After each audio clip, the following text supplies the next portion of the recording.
வேதவாக்கிதே, பசுமை பொற்காலம் வருகின்றதே, 1000 வருட அரசாட்சியே.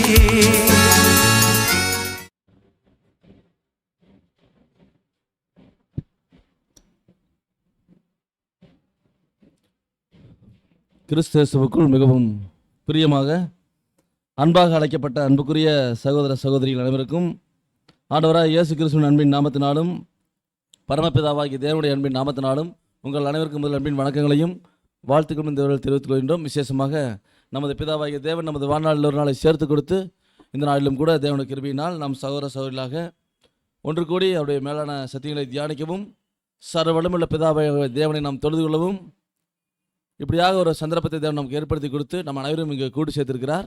ஆகவே பிதாவாகிய தேவனுக்கு நமது அன்பின் கர்த்தர் இயேசு கிறிஸ்து மூலமாக நன்றிகள் துதிகள் ஸ்தோத்திரங்கள் நாம் ஏறெடுத்துக்கொண்டு இந்த நாளுக்குண்டான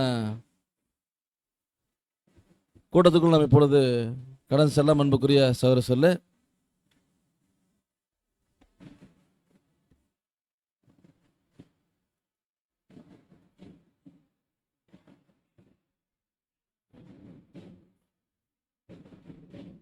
அன்புக்குரிய சகோதர சகோதரர்களே, நாம் ஒவ்வொரு வாரமும் புதன்கிழமை தோறும் கர்த்தர் இயேசு கிறிஸ்துவினுடைய 1000 வருட அரசாட்சி குறித்ததான பாடத்தை நம்ம தொடர்ந்து தொடர்ச்சியாக தியானித்து கொண்டு வருகிறோம். அன்புக்குரிய சகோதர சகோதரர்களே, அந்த வகையில் இந்த நாளிலும் கூட நமக்கு 33வது பாகத்தை நாம் தியானிக்க போகின்றோம்.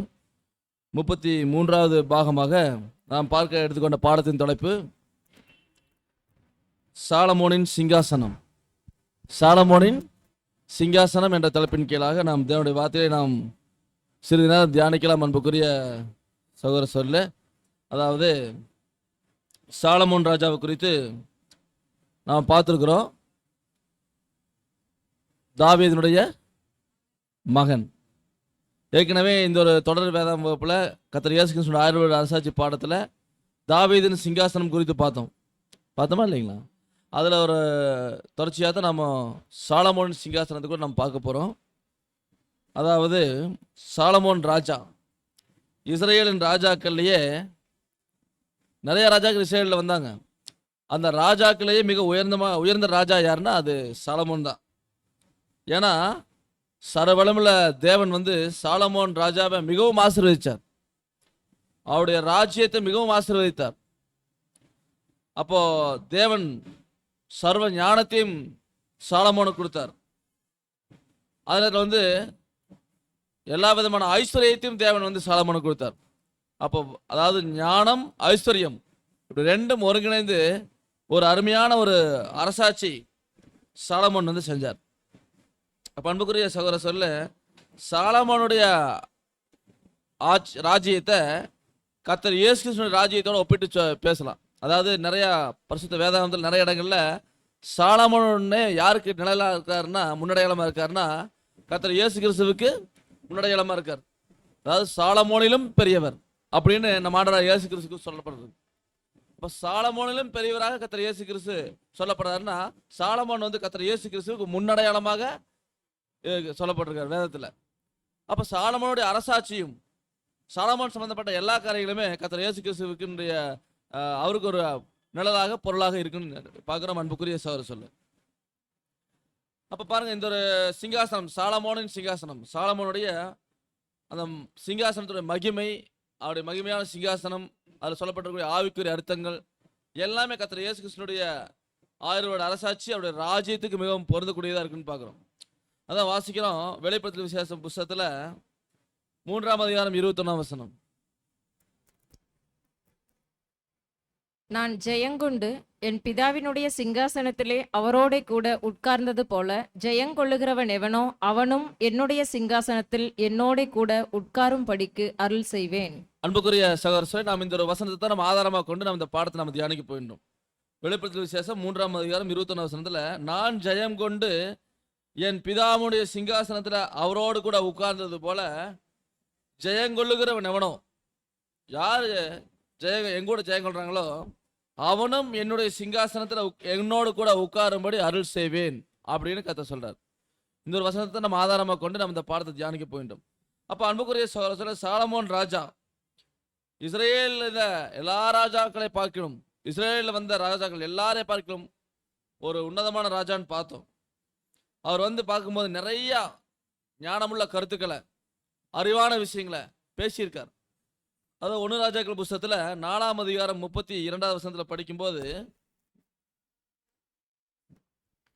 அவன் 3000 நீதிமொழிகளை சொன்னான். அவனுடைய பாட்டுக்கள் 1005.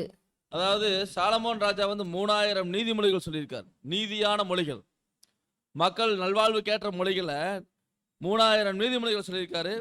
அவருடைய பாட்டுக்கள் மொத்தம் பார்க்கும்போது 1005 பாட்டுக்கள். இப்படியாக சாலமோன் நிறைய ஞானமுள்ள அறிவார்ந்த விஷயங்களை பேசியிருக்காருன்னு சொல்லி பார்க்குறோம். அதான் சாலமோனுக்கு தேவன் வந்து எப்படிப்பட்ட ஞானத்தை கொடுத்துருக்காருன்னு பார்க்கும்போது 1 ராஜாக்கள் புஸ்தகத்தில் வாசிக்கிறோம். 4ஆம் அதிகாரம் வசனம் 29லேருந்து 30 முடிய, தேவன் சாலமோனுக்கு மிகுதியான ஞானத்தையும் புத்தியையும் கடற்கரை மணலத்தனையான மனோவிருத்தியையும் கொடுத்தார். சகல கிழக்கத்தி புத்திரரின் ஞானத்தையும் எகிப்தியரின் சகல ஞானத்தையும் பார்க்கிலும் சாலமோனின் ஞானம் சிறந்ததாய் இருந்தது. அதாவது பாருங்க, சாலமோனுடைய ஞானத்தை குறித்து தேவன் சொல்லும்போது, அதாவது தேவன் வந்து சாலமோனுக்கு மிகுதியான ஞானத்தை கொடுத்துருக்கார். மிகுதியான ஞானம், மிகுதியான புத்தி, அதாவது கடற்கரை மணலத்தனையான மனோவிருத்தியாமா. இப்போ அவரோட மனோவிருத்தி எப்படிப்பட்டதுன்னா, கடற்கரை மணல் என்ன முடியுமானா முடியாது. அவ்வளோ மனோவிருத்தியை சாலமோனுக்கு கொடுத்துருக்காரு. அதுக்கடுத்து பார்க்கும்போது சகல கிழக்கத்தி புத்திரர் ஞானத்தை பார்க்கணும். அந்த காலத்தில் கிழக்கத்தி புத்திரர்களுடைய ஞானம் வந்து சிறந்தா இருந்துச்சு. கிழக்கத்தி புத்திரர்கள், அதாவது கிழக்குலேருந்து சாஸ்திரிகள் வந்தாங்க படிக்கிறோம்ல, கர்த்தர் இயேசு கிறிஸ்து பிறந்த போது கிழக்கத்தி புத்திரருடைய ஞானம் வந்து அந்த காலத்தில் மிகுதியாக இருந்துச்சு. அவர்களுடைய ஞானத்தை காட்டிலும் எகிப்துடைய சகல ஞானத்தை பார்க்கலும் சாலமோனுடைய ஞானம் தான் சிறந்ததாக இருந்துச்சான். அப்படியாக சாலமோன் வந்து மிகச்சிறந்த ஒரு ஞானியாக இருந்தான்னு சொல்லி பார்க்குறோம். அவருடைய அந்த ஞானம் மற்றும் அவருடைய கீர்த்தி, அவருடைய புகழ் வந்து அவர் சுற்றிலும் வந்து நிறையா தேசங்கள், எல்லா தேசங்களும் பரவி இருந்துச்சு. அதான் வாசிக்கிற 1 ராஜாக்கள் புஸ்தகத்தில் 4ஆம் அதிகாரம் வசனம் 31-32. அவன் எஸ்ரியாகியனாகிய ஏத்தானிலும் ஏமான், கல்கோல், தர்தா என்னும் மகோலின் குமாரரிலும் மற்ற எல்லா மனுஷரிலும் ஞானவானாயிருந்தான். சுற்றிலும் இருந்த சகல ஜாதிகளிலும் அவன் கீர்த்தி பிரபலமாயிருந்தது. அவன் 3000 நீதிமொழிகளை சொன்னான். அவனுடைய பாட்டுக்கள் 1005. பாருங்க, அதாவது அவர் காலத்தில் இருந்த ஞானிகள் இவங்க எல்லாமே, அந்த ஞானிகள் எல்லாரையும் கட்டிலும் இவருடைய ஞானம் வந்து அதிகமான ஞானமாக இருந்துச்சான். மற்ற எல்லா மனுஷரை பார்க்கலும் இவர் ஞானமான இருந்தாராம். அப்போ அன்புக்குரிய சகோதரர், அவருடைய கீர்த்தி வந்து சுற்றிலும் இந்த எல்லா ஜாதிகளும் பரவுச்சு.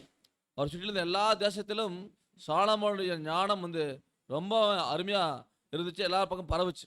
அதனால் எல்லாருமே சாலமோன் ராஜாவை பார்க்கறதுக்கு விரும்பினாங்க, சாலமோன் ராஜா கூட பேசுவதற்கு விரும்பினாங்க. அப்போ சாலமோனுடைய அரசாட்சி, அவருடைய ராஜ்யத்தை பார்ப்பது கூட அவளாக இருந்தாங்க. இப்படியாக வந்து சாலமோன் ராஜா வந்து ஒரு மிகச்சிறந்த ராஜாவாக இருந்தான்னு சொல்லி பார்க்குறோம். அவர் வந்து எல்லாவற்றை குறித்து பேசியிருக்கார், எல்லாவற்றை குறித்து ஆராய்ஞ்சிருக்கார், எல்லாவற்றை குறித்தும் அவர் வந்து சொல்லியிருக்கார். அவர் வந்து ஆராயாத விஷயமே இல்லைன்னு பார்க்குறோம். பாருங்கள், 1 ராஜாக்கள் புஸ்தகத்தில் 4ஆம் அதிகாரம் வசனம் 33-34 படிக்கும்போது பார்க்குறோம். லீபனோனில் இருக்கிற கேதுரு மரங்கள் முதற்கொண்டு சுவரில் முளைக்கிற ஈசோப்பு பூண்டு வரைக்கும் உள்ள மரம் முதலிய தாபரங்களை குறித்தும் மிருகங்கள், பறவைகள், ஊரும் பிராணிகள், மச்சங்கள் ஆகிய இவைகளை குறித்தும் வாக்கியங்களை சொன்னான். சாலமோனின் ஞானத்தை குறித்து கேள்விப்பட்ட பூமியின் சகல ராஜாக்கள் இடத்தில் இருந்தும்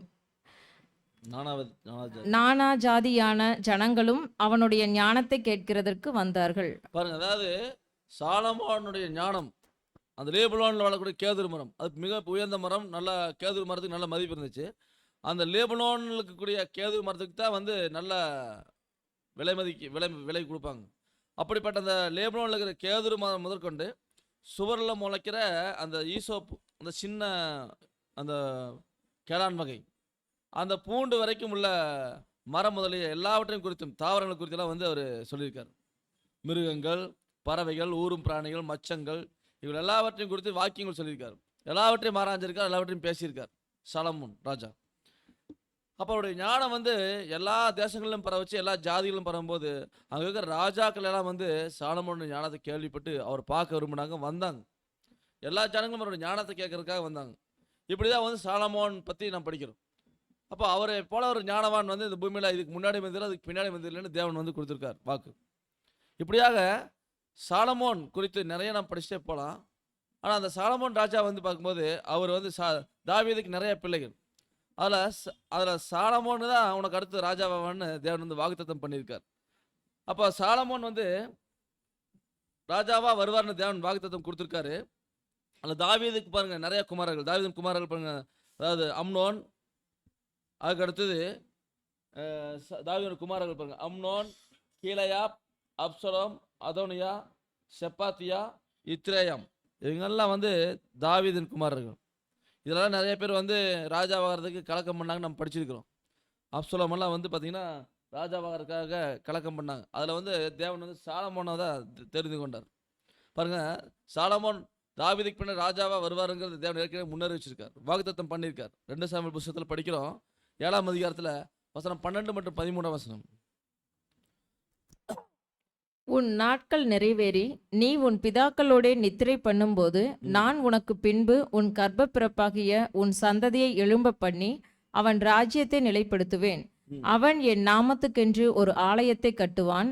அவன் ராஜ்யபாரத்தின் சிங்காசனத்தை என்றைக்கும் நிலைக்க பண்ணுவேன். அதாவது தாவீதுக்கு தேவன் சொல்றார், உன் நாட்களுக்கு பின்னாடி உன்னுடைய கர்ப்பப்பிறப்பாகி உன்னோட சந்ததியை நான் எழும்ப பண்ணுவேன், அவனோட ராஜ்யத்தை நான் நிலைப்படுத்துவேன்னு சொல்லியிருக்காரு. அவனோட சிங்காசனம் என்றென்றைக்கும் நிலைக்க பண்ணுவேன்னு சொல்றாரு. அதான் சங்கீதம் 89:4 கூட படிக்கும்போது, என்றென்றைக்கும் உன் சந்ததியை நிலைப்படுத்தி தலைமுறையாக உன் சிங்காசனத்தை ஸ்தாபிப்பேன் என்று ஆணையிட்டேன். இப்படியாக வந்து தேவன் வந்து தாவீதுக்கு வாக்குத்தத்தம் கொடுத்துருக்கார். அப்போ இப்படியாக தாவீதுக்கு அடுத்தது சாலமோன் தான் ராஜா வருவார்னு தேவன் தெளிவாக சொல்லிட்டார் தாவீதுக்கிட்ட. அதனால் தாவீது என்ன செய்கிறான்னு பார்க்கும்போது 1 ராஜாக்கள் புத்தகத்தில் வசனம் 1ஆம் அதிகாரத்தில் வசனம் 33-34 படிக்கும்போது, அவர்கள் ராஜாவுக்கு முன்பாக பிரவேசித்த போது ராஜா அவர்களை நோக்கி, நீங்கள் உங்கள் ஆண்டவனுடைய சேவகரை கூட்டிக் கொண்டு என் குமாரனாகிய சாலமோனை என் கோவேறு கழுதையின் மேல் ஏற்றி அவனை கீகோனுக்கு அழைத்து கொண்டு போங்கள். அங்கே ஆசாரியனாகிய சாதோக்கும் தீர்க்கதரிசியாகிய நாத்தானும் அவனை இஸ்ரேலின் மேல் ராஜாவாக அபிஷேகம் பண்ண கடவர்கள். பின்பு எக்காலம் ஊதி ராஜாவாகிய சாலமோன் வாழ்க என்று வாழ்த்துங்கள். பாருங்க, அதாவது தாவீது அங்கே இருக்கும்போது, உயிரோடு இருக்கும்போதே அவர் வந்து சொல்றார், அதாவது ராஜாவுக்கு முன்பாக அந்த ராஜாவுடைய முக்கியமான அந்த முக்கியஸ்தர்கள் வந்து பிரவேசிக்கும் போது ராஜா அவர்கிட்ட சொல்றார், நீங்கள் உங்கள் ஆண்டவருடைய சேவகரை கூட்டிக் கொண்டு என் குமாரனாகிய சாலமோனையும் என்னுடைய கோவேறு கழுதையின் மேலே ஏற்றிட்டு, அதாவது என்னுடைய குமாரனாகிய சாலமோனை என்னுடைய கோவேறு கழுதையின் மேலே, என்னுடைய கோவேறு கழுதை அதாவது ராஜாக்களுடைய வாகனம், அந்த குதிரை போல இருக்கக்கூடிய கோவேறு கழுதை, அது மேலே ஏற்றி அவனை கீகோனுக்கு அழைச்சிட்டு போங்கிற சாலமோனை. அங்கே என்ன பண்ணுறாருன்னா, ஆசாரியர்களாகிய சாதோக்கு மற்றும் தீர்க்கதரிசியாகிய நாத்தான், இவங்க 2 பேரும் என்ன பண்ணணும்னா ராஜாவாக இஸ்ரேல் மேல் ராஜாவாக சாலமோன் அபிஷேகம் பண்ணணுங்கிறார். பின்பு எக்காலம் மோதி ராஜாவாக சாலமோன் வாழ்கன்னு வாழ்த்துங்க. இது வந்து அங்கே இஸ்ரேலில் இருந்த நடைமுறை, ராஜாவாக்குறது இப்படி தான் ஆக்குவாங்க. அதாவது அபிஷேகத்தை தலையில் ஊற்றி அபிஷேகம் செய்து அங்கே கோவேறு கழுதை மேலே ஏற்றி நகர்வலம் கூட்டிகிட்டு வந்து ராஜா வாழ்கன்னு அங்கே வாழ்த்துவாங்க. இப்படி தான் வந்து வாழ்த்து சொன்னாங்க. இப்படியாக வந்து பார்க்கும்போது அங்கே சாலமோனுக்கு வந்து அபிஷேகம் செய்யப்படுது. சாலமோன் கூட்டிகிட்டு போய் அங்கே அபிஷேகம் செய்கிறாங்க. 1 ராஜாக்கள் புத்தகத்தில் படிக்கும்போது 1ஆம் அதிகாரத்தில் 39 வசனம் வாசிக்கும்போது, ஆசாரியனாகிய சாதோக்கு தைல கொம்பை கூடாரத்திலிருந்து எடுத்துக்கொண்டு போய் சாலமோனை அபிஷேகம் பண்ணினான். அப்பொழுது எக்காலம் ஊதி ஜனங்கள் எல்லாரும் ராஜாவாகிய சாலமோன் வாழ்க என்று வாழ்த்தினார்கள். ஆமாங்க, இப்படி வந்து தாவி சொன்ன மாதிரி ஆசாரியனாகிய சாதோக் தைல கொம்பு எடுத்துட்டு போறார், அங்கே சாலமோனை வந்து அபிஷேகம் செய்கிறாங்க. அப்போ எக்காலம் மோதப்படுது. எக்காலம் ராஜா வந்து அங்கே ராஜாவை அபிஷேகம் பண்ணோன்னா எக்காலம் மோதப்படுது. ஜனங்கள் எல்லாரும் என்ன பண்ணுறாங்கன்னா, ராஜாவாகிய சாலமோன் வாழ்க அப்படின்னு எல்லாருமே வாழ்த்தி ஆர்ப்பரிக்கிறான்னு சொல்லி பார்க்கணும். இப்படியாக சாலமோன் வந்து அங்கே இஸ்ரேல் மேலே ராஜாவாக அபிஷேகம் செய்யப்பட்டார். தேவன் முன்குறிச்ச அந்த வாக்குத்தத்தத்தின் பிரகாரமாக அவர் ராஜாவாக அபிஷேகம் செய்யப்பட்டார். அப்போ சாலமோன் ராஜாவாக ஆயிட்டார். அப்போ சாலமோன் ராஜாவாக இருக்கும்போது ஏற்கனவே அங்கே தாவீது ராஜாவாக இருக்கார். அப்போ தாவீதின் சிங்காசனம் அங்கே இருக்குது. அந்த சிங்காசனத்தின் மேலே அவர் ராஜாவாக ஆகலாம். ஆனால் அவர் வந்து என்ன செஞ்சான்னு சொல்லிக்கும்போது சாலமோன் வந்து ஒரு சிங்காசனம் செய்கிறார். அதாவது இவருக்காக சாலமோன் தனக்காக ஒரு சிங்காசனத்தை உருவாக்குறார். எப்போவுமே பாருங்கள், இன்றைக்கி நம்ம பார்க்குறோம், எந்த ஒரு அலுவலகத்தில் ஒரு மேனேஜர் ஆகட்டும் அல்லது ஒரு அதிகாரி ஆகட்டும் இருக்கிறாங்கன்னா அவங்க வந்து அங்கேருந்து ட்ரான்ஸ்ஃபரில் போயிட்டாலும் ரிட்டையர் ஆகிட்டாலும் என்ன பண்ணுவாங்க, அந்த சீட் வந்து அப்படியே இருக்கு. கலெக்டர் இருக்காருன்னா, மாவட்ட ஆட்சியர் இருக்காருன்னா, அவர் வந்து ட்ரான்ஸ்ஃபர் போயிட்டா அந்த சீட்டில் வந்து பார்த்தீங்கன்னா அடுத்து வேற ஒரு கலெக்டர் வந்து அமர்வார். அதுக்காக வந்து சீட்டெல்லாம் மாற்ற மாட்டாங்க. ஆனால் இங்கே தாவீது ராஜாவாக இருக்கார், அவரோட சிங்காசனம் இருக்குது. ஆனால் அங்கே பார்க்கும்போது சாலமோன் ராஜாவாக அபிஷேகம் பண்ணப்பட்டோன்னு அவர் என்ன பண்ணார்னா புதிய ஒரு சிங்காசனத்தை செய்கிறார். அதான் 1 ராஜாக்கள் புத்தகத்தில் படிக்கிற அந்த சிங்காசனத்தை குறித்து 10ஆம் அதிகாரத்தில் 18ஆம் வசனம். ராஜா தந்தத்தினால் பெரிய ஒரு சிங்காசனத்தையும் செய்வித்து அதை பொன் தகட்டால் மூடினான். பாருங்க, அதாவது ஏற்கனவே தாவீது ராஜாவோட சிங்காசனம் இருக்கு, ஆனா அதை விடுத்து இவர் இன்னொரு சிங்காசனம் செய்ய வேண்டிய அவசியம் இருக்கா அப்படின்னா, சாலமோனுடைய ராஜரீகம், சாலமோனுடைய ராஜ்யம் கர்த்தர் இயேசு கிறிஸ்துவின் ராஜ்யத்துக்கு ஒரு முன்னடையாளமா சொல்லப்பட்டிருக்கு. சாலமோனுடைய அவரே வந்து பார்க்கும்போது கர்த்தர் இயேசு கிறிஸ்து முன்னடையாளமா இருக்காரு. அப்போ இவர் தந்தத்தினால ஒரு பெரிய சிங்காசனத்தை செய்கிறார், அதை வந்து பொன் தகட்டால மூடுறார். அப்போ சாலமோன் செஞ்ச சிங்காசனம் பாருங்க, தந்தத்தில் செய்கிறார் பாருங்க. அதாவது அந்த காலங்களில் விலை மதிக்க முடியாத பொருள்கள், இன்றைக்குமே பார்க்கும்போது விலை மதிக்க முடியாத பொருள்கள்னா, அதாவது தங்கம், வெள்ளி, அது போக தந்தம், இதெல்லாமே வந்து ஒரு விலை மதிக்க முடியாத பொருள்கள் தான். இப்படியாக வந்து சாலமோனுடைய சிங்காசனம் வந்து தந்தத்தில் செய்யப்பட்டிருக்கு. யானை தந்தம், யானை தந்தம் வந்து பார்க்கும்போது அது ஒரு நல்ல காஸ்ட்லியான ஒரு விலை மதிக்க முடியாத ஒரு பொருள் தான். அது நிறைய அலங்கார பொருள்கள்லாம் செய்வாங்க. இப்படியாக அந்த சாலமோனுடைய சிங்காசனம் வந்து தந்தத்தினால செய்யப்பட்டிருக்கு, தந்தம். அப்புறம் ஒரு பெரிய சிங்காசனம் செய்கிறாரு, அதை வந்து பொன் தகட்டால் மூடுறாரு. பொன் தகடு, எல்லாமே பொன் தகடு, தங்கம் வந்து அந்த தகட்டை அடித்து அதை வந்து மூடியிருக்கார். இப்படி தான் வந்து சாலமோனுடைய சிங்காசனம் வந்து செய்யப்பட்டுச்சு. அதில் பார்க்கும்போது பாருங்கள், இதில் 6 படிகள் இருக்குது. அது 1 ராஜாக்கள் புத்தகத்தில் படிக்கிற 10ஆம் அதிகாரத்தில் 19ஆம் வசனத்தில்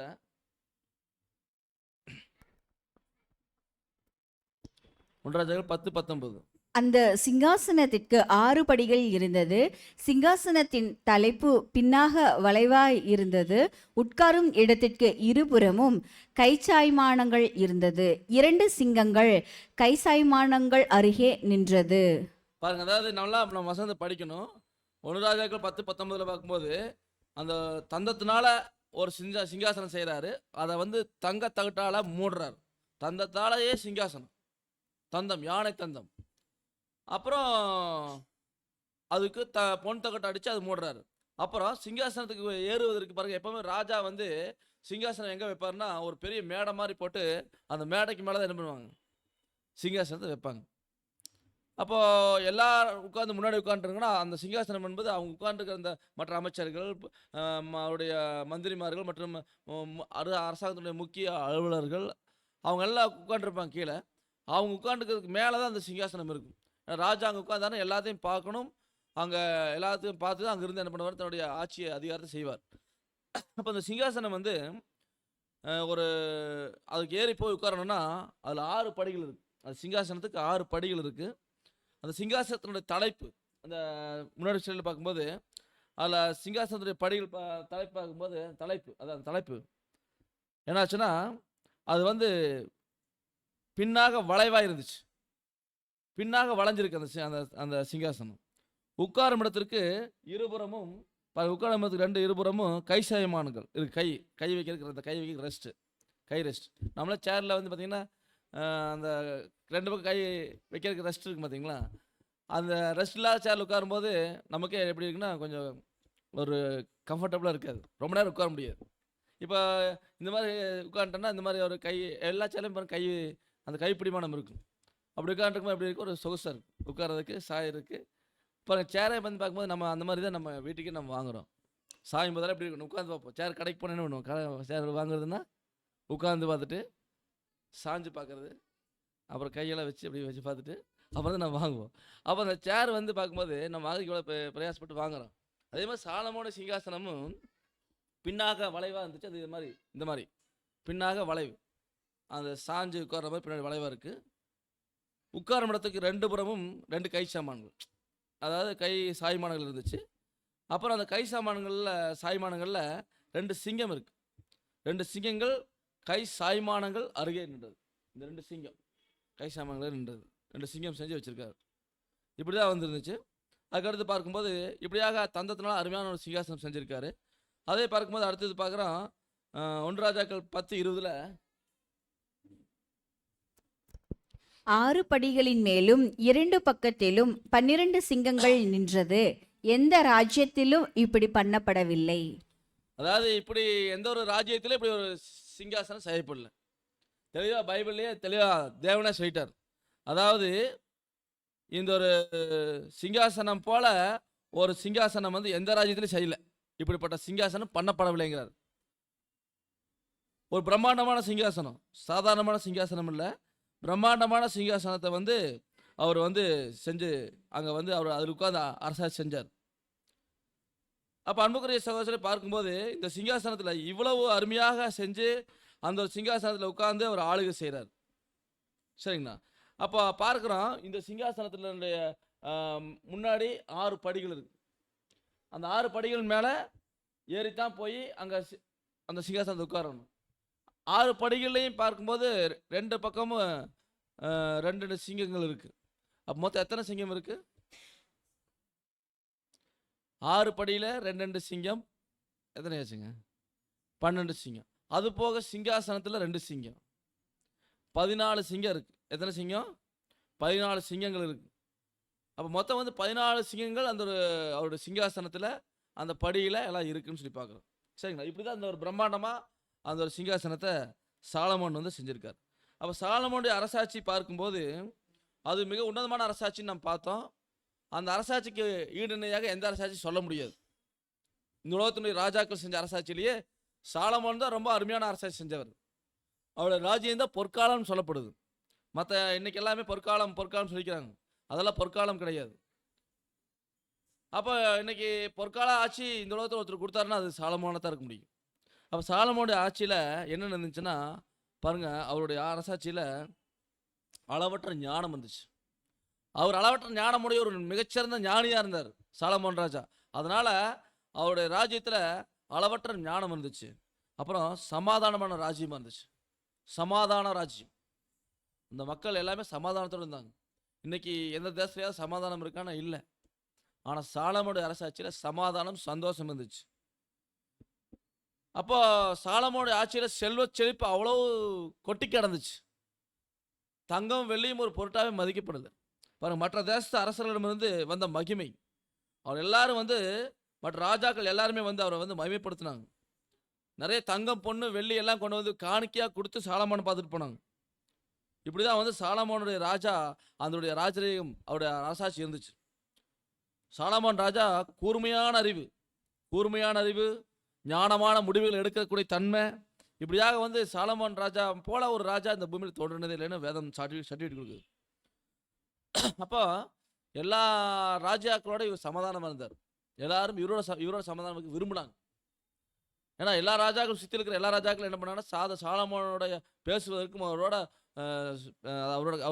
உறவு, அதாவது சொந்தம் கொள்வதில் ஒரு அதிக அன்பு காட்டுறதுல வந்து பிரயாசப்பட்டாங்க. எப்படின்னா சாலமோன் ராஜா வந்து அவருடைய ஞானம் எல்லா தேசமும் பரவி இருக்கும்போது எல்லாரும் வந்து என்ன பண்ணாங்கன்னா சாலமோனோட, அதாவது அவரோட எப்படியாவது உறவாய்க்கணும் அப்படிங்கிறதுக்காக தங்களுடைய மகள்களை வந்து திருமணம் முடிச்சு கொடுத்தாங்க. அவர் மருமகனாக்கிட்டாங்க. அப்படி தான் என்னாச்சுன்னா அவருக்கு எத்தனை மனைவிகளுங்க? சாலமோனுக்கு 1000 மனைவிகள், 700 மறுமனையாட்டிகள், 300 மனைவிகள், மறுமனையாட்டிகள் 300 பேர். இப்படியாக வந்து அவருக்கு 700 மனைவிகள் மொத்தத்தில் இருந்தாங்க. 1000 மனைவிகள் இருந்தாங்க. ஏன்னா எல்லா ராஜாக்களுமே வந்து அவரோட சம்மந்தம் வச்சுக்கிறதுக்கு ஆசைப்பட்டாங்க. சொல்லிக்கிறது அவர் வந்து தனக்கு சொந்தக்காரன்னு சொல்லிக்கிறது பெருமைப்பட்டாங்க. இப்படியாக வந்து சாலமோன் வந்து ரொம்ப அருமையாக அந்த அவருடைய ராஜ்யபாரம் இருந்துச்சு. அவருடைய புகழை கேள்விப்பட்டு, அதாவது சேபா நாட்டு ராணி என்ன பண்ணுச்சுன்னா சகல வர்த்தமானங்களோட தங்கம் வெள்ளியெல்லாம் எடுத்துட்டு சாலமோன் ராஜா வந்து பார்த்து அவருடைய அறிவை சோதித்து அவரை பார்க்கணுன்னு அந்த அம்மா வருது. அதாவது அந்த நாட்டினுடைய ராணி பல ஆயிரக்கணக்கான கிலோமீட்டர் தள்ளி இவர் வந்து பார்க்க வருது. வந்து இவரை பார்த்து இவருடைய சம்பாஷித்து இவருடைய மகிமையெல்லாம் பார்த்துட்டு சாலமோனை மகிமைப்படுத்தி பரிசு கொடுத்துட்டு போச்சு. அவர் கேட்ட எல்லா கேள்விகளும் சாலமோன் வந்து பதில் சொன்னார். இப்படியாக வந்து பார்த்தீங்கன்னா சாலமோனுடைய ராஜரீகம் ரொம்ப அருமையாக இருந்துச்சு. அதான் பாருங்க, 1 ராஜாக்களில் படிக்கிறோம் 10ஆம் அதிகாரத்தில் வசனம் 6 மற்றும் 7. ராஜாவை நோக்கி, உம்முடைய வர்த்தமானங்களையும் உம்முடைய ஞானத்தையும் குறித்து நான் என் தேசத்தில் கேட்ட செய்தி மெய்யாயிற்று. நான் வந்து அதை என் கண்களால் காணும் மட்டும் அந்த வார்த்தைகளை நான் நம்பவில்லை. இவைகளில் பாதியாகிலும் எனக்கு அறிவிக்கப்படவில்லை என்று காண்கிறேன். நான் கேள்விப்பட்ட பிரஸ்தாபத்தை பார்க்கிலும் உம்முடைய ஞானமும் செல்வமும் அதிகமாய் இருக்கிறது. இந்த சேபா நாட்டு ராஜஸ்திரி சொல்லும்போது ராஜா உனக்கு இதமா வந்து பார்க்குது. வரும்போது சாலமோன் ராஜா உலகமெங்கெல்லாம் பேசிக்கிறாங்க. அவர் நேரில் பார்க்கணும் எல்லா ராஜாக்கள் விரும்புகிறாங்க. அந்த மாதிரி இந்த அம்மாவும் விரும்புது. அப்போ அவர் பார்க்கறக்கா வருது. நிறைய விஷயம் கேள்விப்பட்டிருக்குது. வந்து பார்த்துட்டு ராஜா கிட்ட எப்படி பேசுது பாருங்க. உங்களுடைய ஞானத்தை குறித்து நான் என் தேசத்தில் கேட்ட செய்தி மெய்யாயிருச்சுங்கிறார் சொல்லுது. உங்களை குறித்து நிறையா செய்திகள் நான் கேள்விப்பட்டேன். அது இங்கே நேரில் வந்து பார்க்கும்போது மெய்யாயிருச்சு, உண்மைதான். அது எப்படிப்பட்ட உண்மைன்னு சொல்லும்போது, நான் வந்து அதை என் கண்ணால் காண மட்டும் அந்த வார்த்தைகளை நான் நம்பவில்லைன்னு சொல்லுது. நம்ம நம்பலையா? அங்கேருந்து கிளம்பி வருது. சரி இதான் நம்ம பாட்டு வந்துடுறேன் அப்படின்னு சொல்லிட்டு தான் வருது. அப்போ வர வரைக்கும் நம்பல. இவர்கள் பாதியாகவும் எனக்கு அறிவிக்கப்படவில்லை. நான் இங்கே வந்து பார்த்ததுல பாதி கூட எனக்கு அறிவிக்கப்படலைன்னு சொல்லுது. அப்போ அந்த அம்மா கிட்ட சாலமோன் ராஜா பற்றி நிறைய சொல்லிக்கிறாங்க. ஆனால் அந்த அம்மா கேள்விப்பட்டு வந்ததை காட்டு பாருங்க. அவ்வளோ பெரிய ராணி அங்கேருந்து ஒரு பக்கத்தில் இருக்கிற தேச ராஜாவை பார்க்க வர்றதுங்கிறது வரமாட்டாங்க யாரும். அவ்வளோ புகழ் கீர்த்தி பரவி வைக்கிறதுனால பார்க்கலான்னு ஆசைப்பட்டு வருது. ஆனால் வரும்பொழுது கேள்விப்பட்டதை காட்டிலும் இங்கே வந்து பார்க்கும்போது பாதிக்கு மேலே இருக்குது. அதாவது பாதி தான் கேட்டிருக்கு அந்த அம்மா. அப்போ அந்த அம்மா கேள்விப்பட்டதை காட்டிலும் அதிகமாக சாலமோனுடைய கீர்த்தி அங்கே இருந்திருக்குது. அது சொல்கிறா பாருங்க, நான் கேள்விப்பட்ட பிரஸ்தாபத்தை பார்க்கலும் உங்களுடைய ஞானமும் செல்வம் அதிகமாக்குங்க. அப்போ அந்த அம்மா கேள்விப்பட்டதை காட்டிலும் அவருடைய சாலமோனுடைய ஞானம் மற்றும் அவருடைய செல்வம். ஏன்னா அவருடைய செல்வம் சாதாரணமாக செல்வம் கிடையாது. அவ்வளோ தங்கம். எல்லா ராஜாக்களும் தங்கத்தை கொட்டி கொடுத்துக்கிறாங்க. அதனால தான் சாலமோனுடைய வீடு, அவருடைய அரண்மனை, அவர் பயன்படுத்துகிற எல்லா பொருளுமே தங்கம்.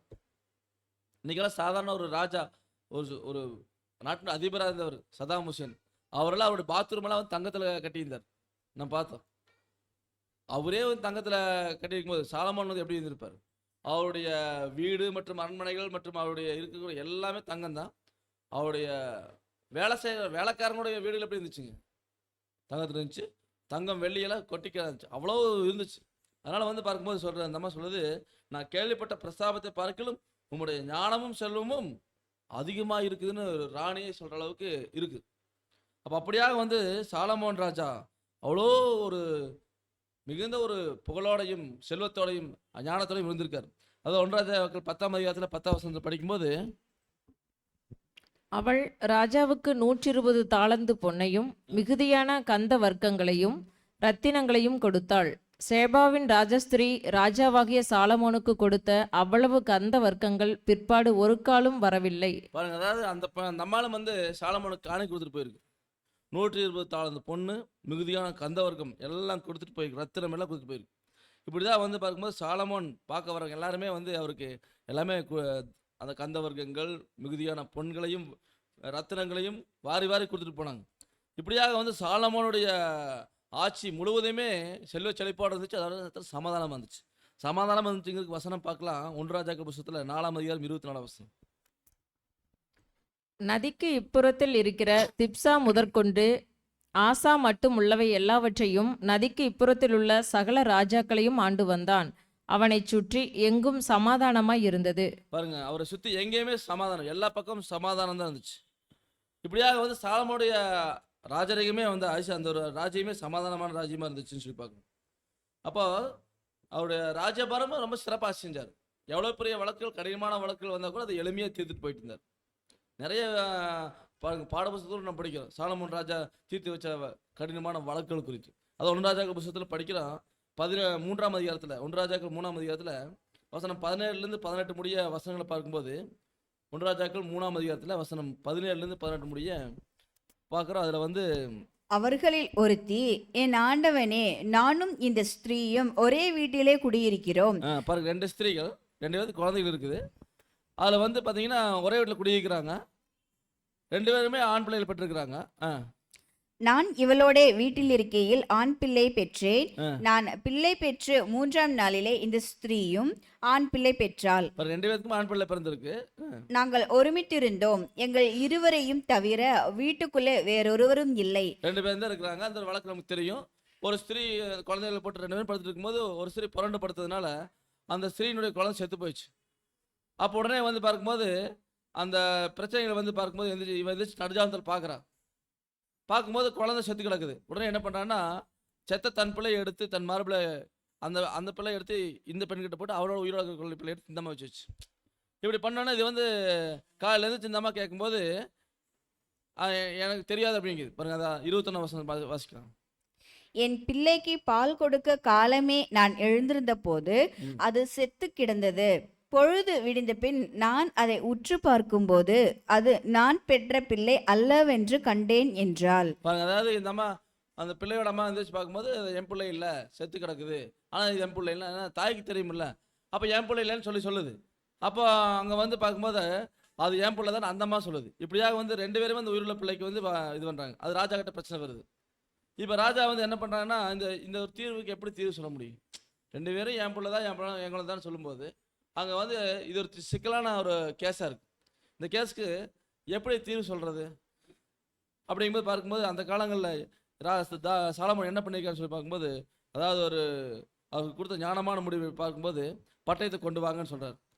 அவரோட ராஜா இடத்துல வேலைக்காரங்க வந்து பட்டயத்தை கொண்டு வரும்போது ராஜா உயிரோடு இருக்கிற பிள்ளையை 2ஆக பிளந்து பாதி அவளுக்கும் பாதி இவளுக்கும் கொடுத்துருங்க அப்படின்னு சொல்லி உத்தரவு கொடுத்துட்டார்.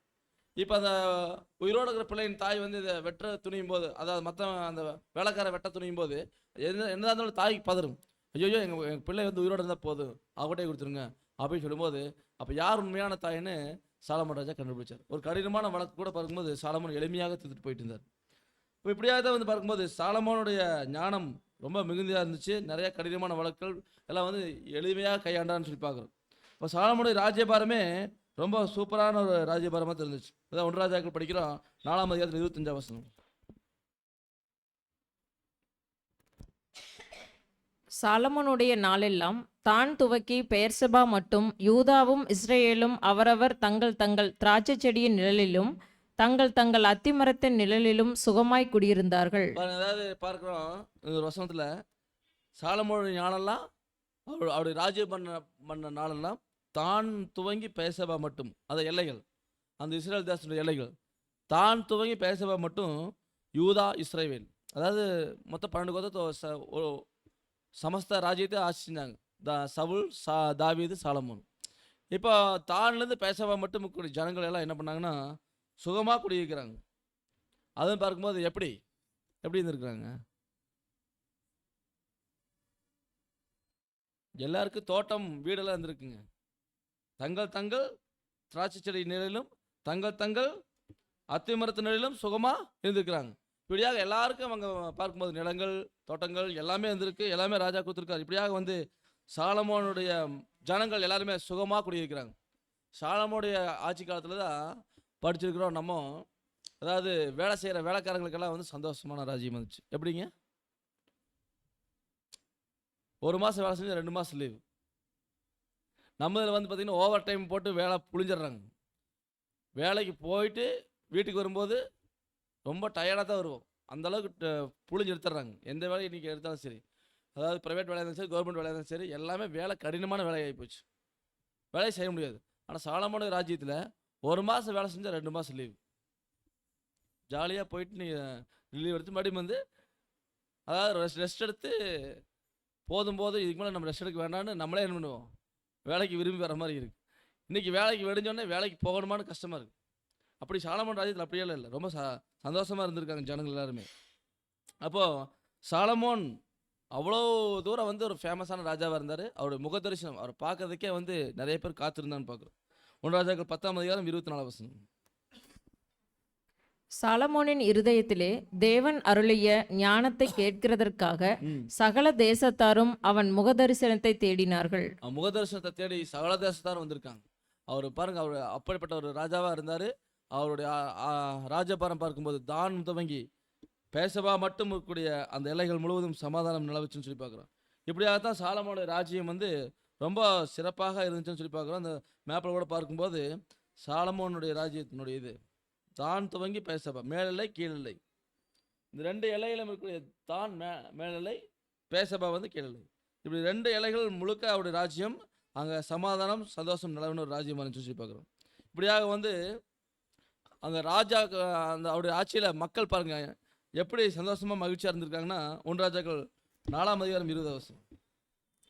யூதாவும் இஸ்ரவேலும் கடற்கரை மணலத்தனை ஏராளமாய் இருந்து புசித்து குடித்து மகிழ்ந்து கொண்டிருந்தார்கள். ஆமாங்க, இப்படியாக புசித்து குடித்து மகிழ்ச்சியாக இருந்திருக்காங்க. எந்த கவலையுமே கிடையாது. புசித்து குடித்து மகிழ்ச்சியோடு அங்கே சந்தோஷமாக வாழ்ந்துருக்குறாங்க. இப்படியாக வந்து சாலமோனுடைய ராஜ்யபாரம் மிக அற்புதமாக இருந்துச்சுன்னு பார்க்குறோம். அதனால தான் பாருங்கள், 1 ராஜாக்கள் 3ஆம் அதிகாரத்தில் 9ஆம் வசனம் படிக்கும்போது, ஆகையால் உமது ஜனங்களை நியாயம் விசாரிக்கவும் நன்மை தீமை இன்னதென்று வகையறுக்கவும் அடியேனுக்கு ஞானமுள்ள இருதயத்தை தந்தருளும். ஏராளமாய் இருக்கிற இந்த உமது ஜனங்களை நியாயம் விசாரிக்க யாராலே ஆகும் என்றான். தேவன் வந்து சாலமோன் கிட்ட கேட்குறாரு, உனக்கு என்ன வேணும்னு. நீ கேட்காத தரேன்னு சொல்கிறாரு. அதுக்கு சாலமோன் வந்து, உங்களோட ஜனத்தை நியாயம் விசாரிக்கிறதுக்கு நன்மை தீமை என்னென்னு வரையறுக்கிறதுக்கு எனக்கு ஞானத்தை கொடுங்கன்னு கேட்குறாரு. அப்போது ஞானத்தை கொடுங்கன்னு கேட்கும்போது தேவன் சொல்கிறாரு, 13ஆம் வசனம், இதுவும் அன்றி நீ கேளாத ஐஸ்வர்யத்தையும் மகிமையையும் உனக்கு தந்தேன். உன் நாட்களில் இருக்கிற ராஜாக்களில் ஒருவனும் உனக்கு சரியானவன் இருப்பதில்லை. அதாவது தேவன் இப்போ சொல்லிட்டார் பாருங்க, சாலமோன் வந்து ஞானத்தை தான் கேட்டார், வேற எதுவுமே கேட்கல. நம்மகிட்ட தேவன் வந்து உங்களுக்கு என்ன வேணும்னு கேட்டு நம்ம என்ன சொல்லுவோம்? நாம் என்ன கேட்போம்? ஞானமாக கேட்போம். ஞானம் யாருக்கு வேணும் அப்படின்னு சொல்லிட்டு நம்ம என்ன பண்ணுவோம்? நிறைய கோடியே பணம் தான் கேட்போம் நம்ம. ஆனால் சாலமோன் அப்படி கேட்கல. ஆனால் தேவன் வந்து அவருடைய ஜனத்தை நியாயம் விசாரிக்க உங்களுடைய ஞானத்தை கொடுக்குன்னு கேட்கும்போது தேவன் வந்து சொல்கிறார் பாருங்க, நீ கேளாத ஐஸ்வர்யத்தையும் மகிமையும் உனக்கு தந்தேனுங்கிறது. ஒரு சாலமோன் கேட்காத ஐஸ்வர்யம், அவர் நினச்சிருந்தா கேட்டிருக்கலாம், ஆனால் அது கேட்கல. எந்த ஒரு ராஜாவுமே என்ன கேட்பாங்கன்னா அதுதான் கேட்பாங்க, மகிமை ஐஸ்வர்யம் தான் கேட்பாங்க. ஆனால் இவர் அதை கேட்காதனால தேவன் அதையும் கொடுத்தாருன்னு சொல்லி பார்க்குறோம். அதாவது தேவன் சொல்கிறார், உன் நாட்கள் இருக்கிற ராஜாக்களும் ஒருவனும் உனக்கு சரியானவன் இருப்பதில்லைன்றார். எப்பேற்பட்ட ஒரு ஆசீர்வாதம். அப்போ சாலமோனுக்கு சரியான சமமான ஒரு ராஜா அவர் காலத்தில் யாருமே கிடையாது. அப்போ சாலமோன் அப்படின்னு நினைத்துறீங்களா? சாலமோன்கிற பெயருடைய அர்த்தம் வந்து சாலம் அப்படின்னா சமாதானம். சாலமோன் அப்படின்னாலுமே சமாதானம் தான். சாலமோன் என்றால் சமாதானம் என்ற அர்த்தம். அப்போது அன்புக்குரிய சகோதரி, இவருடைய சமாதானமான ராஜ்யம், இவர் பேருக்கு ஏற்ற மாதிரி இவருடைய ராஜ்யம் சமாதானமான ராஜ்யம் இருந்துச்சு. அது வந்து கர்த்தர் இயேசு கிறிஸ்துனுடைய, அதாவது வரப்போ அது கர்த்தர் இயேசு கிறிஸ்துனுடைய ராஜ்யம் இப்போ நடந்துருக்கு. அந்த ராஜ்யத்து சமாதான ராஜ்யத்துக்கு ஒரு நிழலாக அவருடைய ராஜ்யம் இருந்துச்சுன்னு சொல்லி பார்க்குறோம். அப்போ அன்புக்குரிய சகோதரி, இங்கே பார்க்கும்போது சாலமோன் ராஜாவானன்னு ஒரு 2 விசேஷ அமைப்புகளை அமைக்கிறார். என்ன செஞ்சார்னா 2 வேலைகள் செய்கிறார். முதலாவது ஒரு அமைப்பு என்னன்னு சொல்லி பார்க்கும்போது பாருங்கள், சாலமோன் ராஜாவானதும் 2 முக்கியமான காரியம் செய்கிறார். 2 விசேஷ அமைப்புகள் அமைக்கிறார். அதில் ஃபஸ்ட்டு பார்க்கும்போது, அதாவது தேவன் வந்து இஸ்ரவேல் ஜனங்கள் கானான் தேசத்துலேருந்து எகிப்திலேருந்து கானானுக்கு வரும்பொழுது வனாந்தர பிரயாணமாக வந்தாங்க. அப்போ அங்கே வந்து அவர்கள் மத்தியில் தேவன் வந்து வாசம் செய்யறதுக்காக ஆசரிப்பு கூடாரத்தை புடச்சினார். அப்போ அந்த முதலாவது அமைப்பை பார்க்கும்போது ஆசரிப்பு கூடாரம் அது வந்து நிரந்தரம் இல்லாத ஒரு டென்ட்டில் தேவன் வாசம் செஞ்சார். அங்கங்கே டென்ட்டு போடுவாங்க, அந்த ஆசரிப்பு கூடாரத்தை நிர்மாணிப்பாங்க, அங்கே தேவன் வாசம் செய்வார். தேவன் வந்து ஒரு நிலையில்லாத இடத்துல இருக்கிற மாதிரி இருந்துச்சு. ஆனால் சாலமோன் முதல்ல என்ன பண்ணார்னா, தேவனுக்கு ஒரு அருமையான ஆலயத்தை கட்டினார். தங்கத்திலேயே அந்த ஆலயத்தை கட்டினார். இவர் செஞ்ச முதல் அமைப்பு தங்கத்தாலேயே ஒரு அருமையான ஆலயத்தை கட்டினார். அதுக்கடுத்து 2வது அமைப்பு என்ன தெரியுங்களா? அதாவது 2வது அமைப்பு வந்து இந்த சாலமோனுடைய சிங்காசனம். ஒரு அருமையான சிங்காசனத்தை வந்து அங்கே வந்து அமைச்சார்னு சொல்லி பார்க்குறோம். அந்த புதிய சிங்காசனத்தை அமைச்சார். அப்போ நம்ம ஒரு சில கேள்விகள் கேட்கலாம். அது அடுத்தது பார்க்கும்போது, சாலமோன் வந்து இப்படிப்பட்ட ஒரு புதிய சிங்காசனத்தை ஏன் செய்யணும்? இந்த சிங்காசனத்தை செய்யறதுக்கு பயன்படுத்தப்பட்ட பல்வேறு பாகங்கள், பொருட்கள் என்று எதை குறிப்பிடுகிறது? மற்றும் அவருடைய ஆவிக்குரிய அர்த்தங்கள் என்ன? அந்த ஆவிக்குரிய அர்த்தம் என்ன? அதுக்கடுத்தது சாலமோனிலும் பெரியவரான நம்முடைய இரட்சகரான கர்த்தர் இயேசுவும் அவருடைய சமாதான ராஜ்யத்துக்கும் உள்ள ஒற்றுமை, அதாவது சாலமோன ராஜ்யத்துக்கும் கர்த்தர் இயேசு கிறிஸ்து ராஜ்யத்துக்குள்ள ஒற்றுமை என்ன? அதை நாம் இந்த பாடத்தில் நம்ம தியானிக்க போகிறோம். அதாவது ஒரு ராஜா ஆகிறாருன்னா ராஜாவுக்கு தேவையான முக்கியமான அம்சங்கள், காரியங்கள் என்னன்னு சொல்லி பார்க்கும்போது பாருங்க, ராஜாவின் கிரீடம். ராஜாவுக்கு கிரீடம் இருக்கும். எல்லா ராஜாக்களும் கிரீடம் இருக்கும். அந்த கிரீடத்தில் வந்து பார்த்தீங்கன்னா விலையுயர்ந்த கற்கள், அது தங்கத்தை செய்யப்பட்டிருக்கும். அப்படியாக வந்து அந்த கிரீடம் வந்து எதை குறிக்கணும்? மகிமையை குறிக்கிறதா இருக்கும். ஒரு ராஜாவுடைய கிரீடம் வந்து அவருடைய மகிமை குறிக்கிறதா இருக்கும். அப்புறம் ராஜாவுடைய செங்கோல் இருக்கும். ராஜாவுக்கு ஒரு செங்கோல் இருக்கும். அந்த செங்கோல் என்பது அவருடைய வல்லமையை குறிக்கிறதா இருக்கும். அவருடைய வல்லமை குறிக்கிறதா இருக்கும். அப்புறம் அவருக்கு ஒரு ராஜ்யம் வேணும்.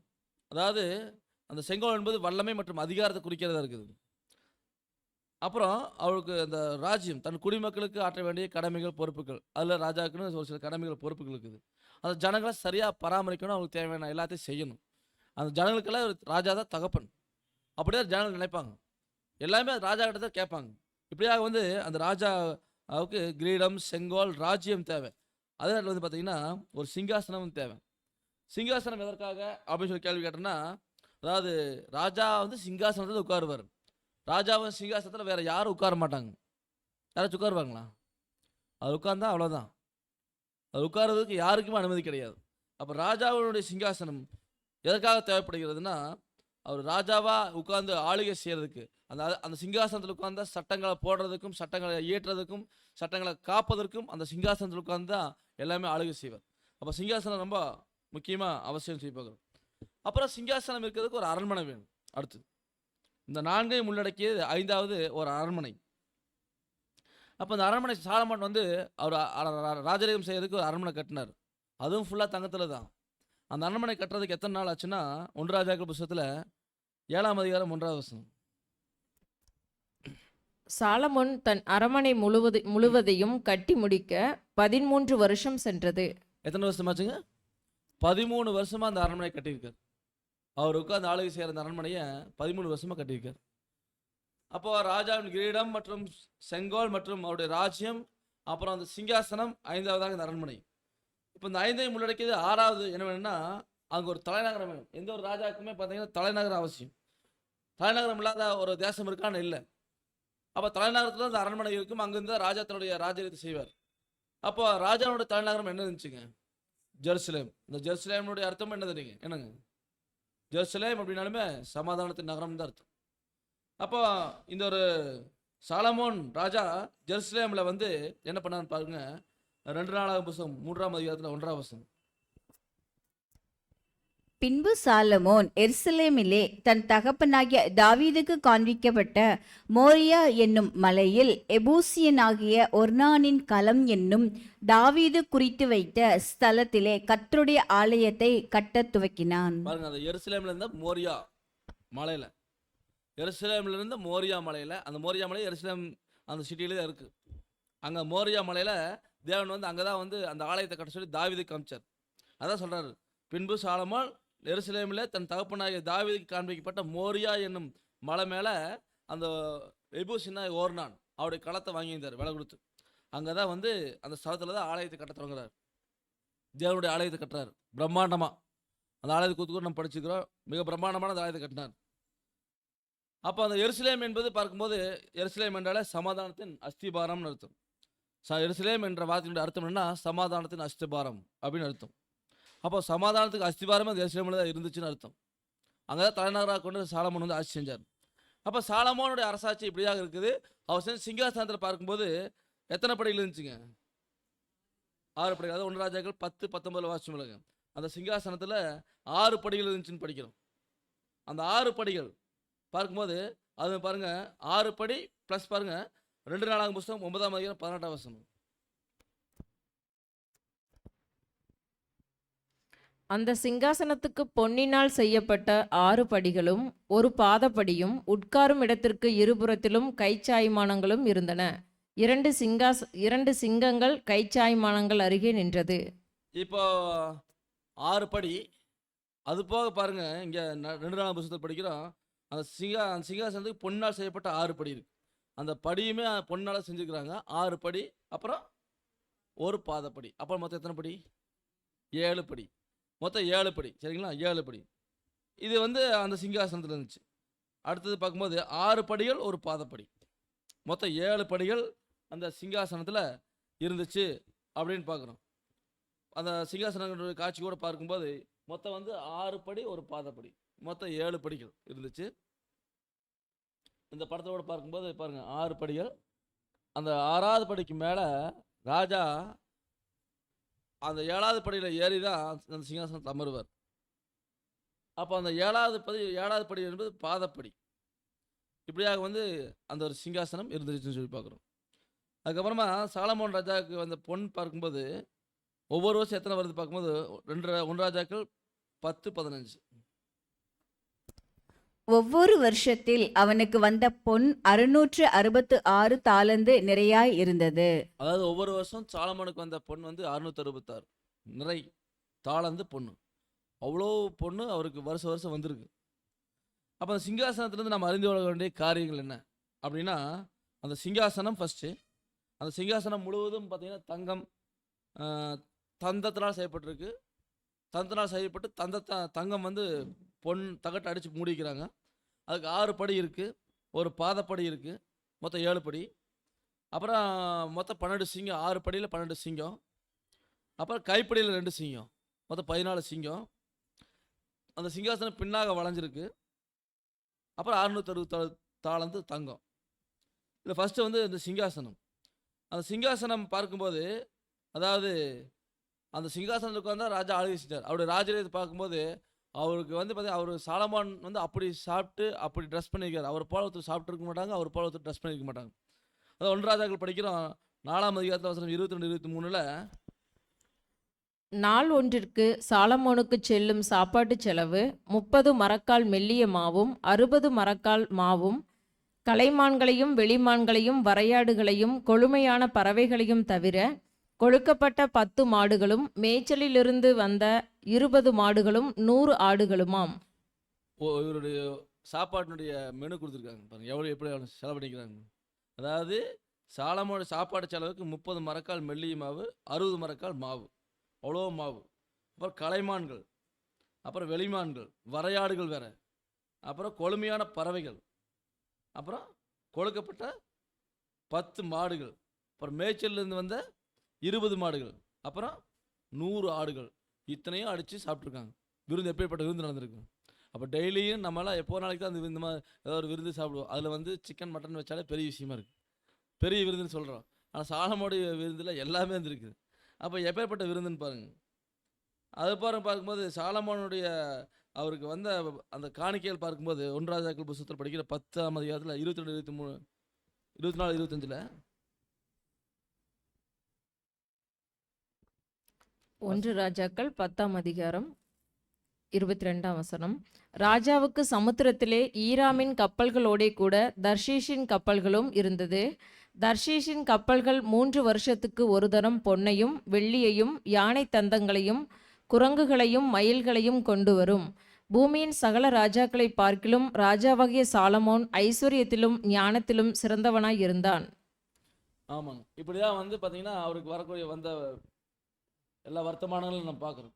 எல்லா வகையிலுமே சாலமோனுடைய ராஜரீகம் அது சிறப்பாக இருந்திருக்குது சொல்லி பார்க்குறோம். இது வந்து யாருடைய அரசாட்சியோட ஒப்பிட்டு பார்க்குறோன்னா கர்த்தர் இயேசு கிறிஸ்து. அதான் மத்தேயுல படிக்கிற 25:31ல், அன்றியும் மனுஷகுமாரன் தமது மகிமை பொருந்தினவராய் சகல பரிசுத்த தூதரோடும் கூட வரும்போது தமது மகிமையுள்ள சிங்காசனத்தின் மேல் வீற்றிருப்பார். சாலமோன் சிங்காசனத்தை காட்டிலும் கர்த்தர் இயேசுவினுடைய சிங்காசனம் அவ்வளோ மகிமையுள்ளதாக இருக்குன்னு பார்க்குறோம். அந்த சிங்காசனத்தில் அவர் அமர்ந்திருப்பார்னு சொல்லி பார்க்குறோம். ஆனால் அவர் மாத்திரமல்ல, அவர் கூட யார் வரான்னு சொல்லி பார்க்கும்போது சகல பரிசுத்த தூதர். அந்த சகல பரிசுத்த தூதர் யாருங்க? இவங்க தான் திருச்சபையின் ஜனங்கள்.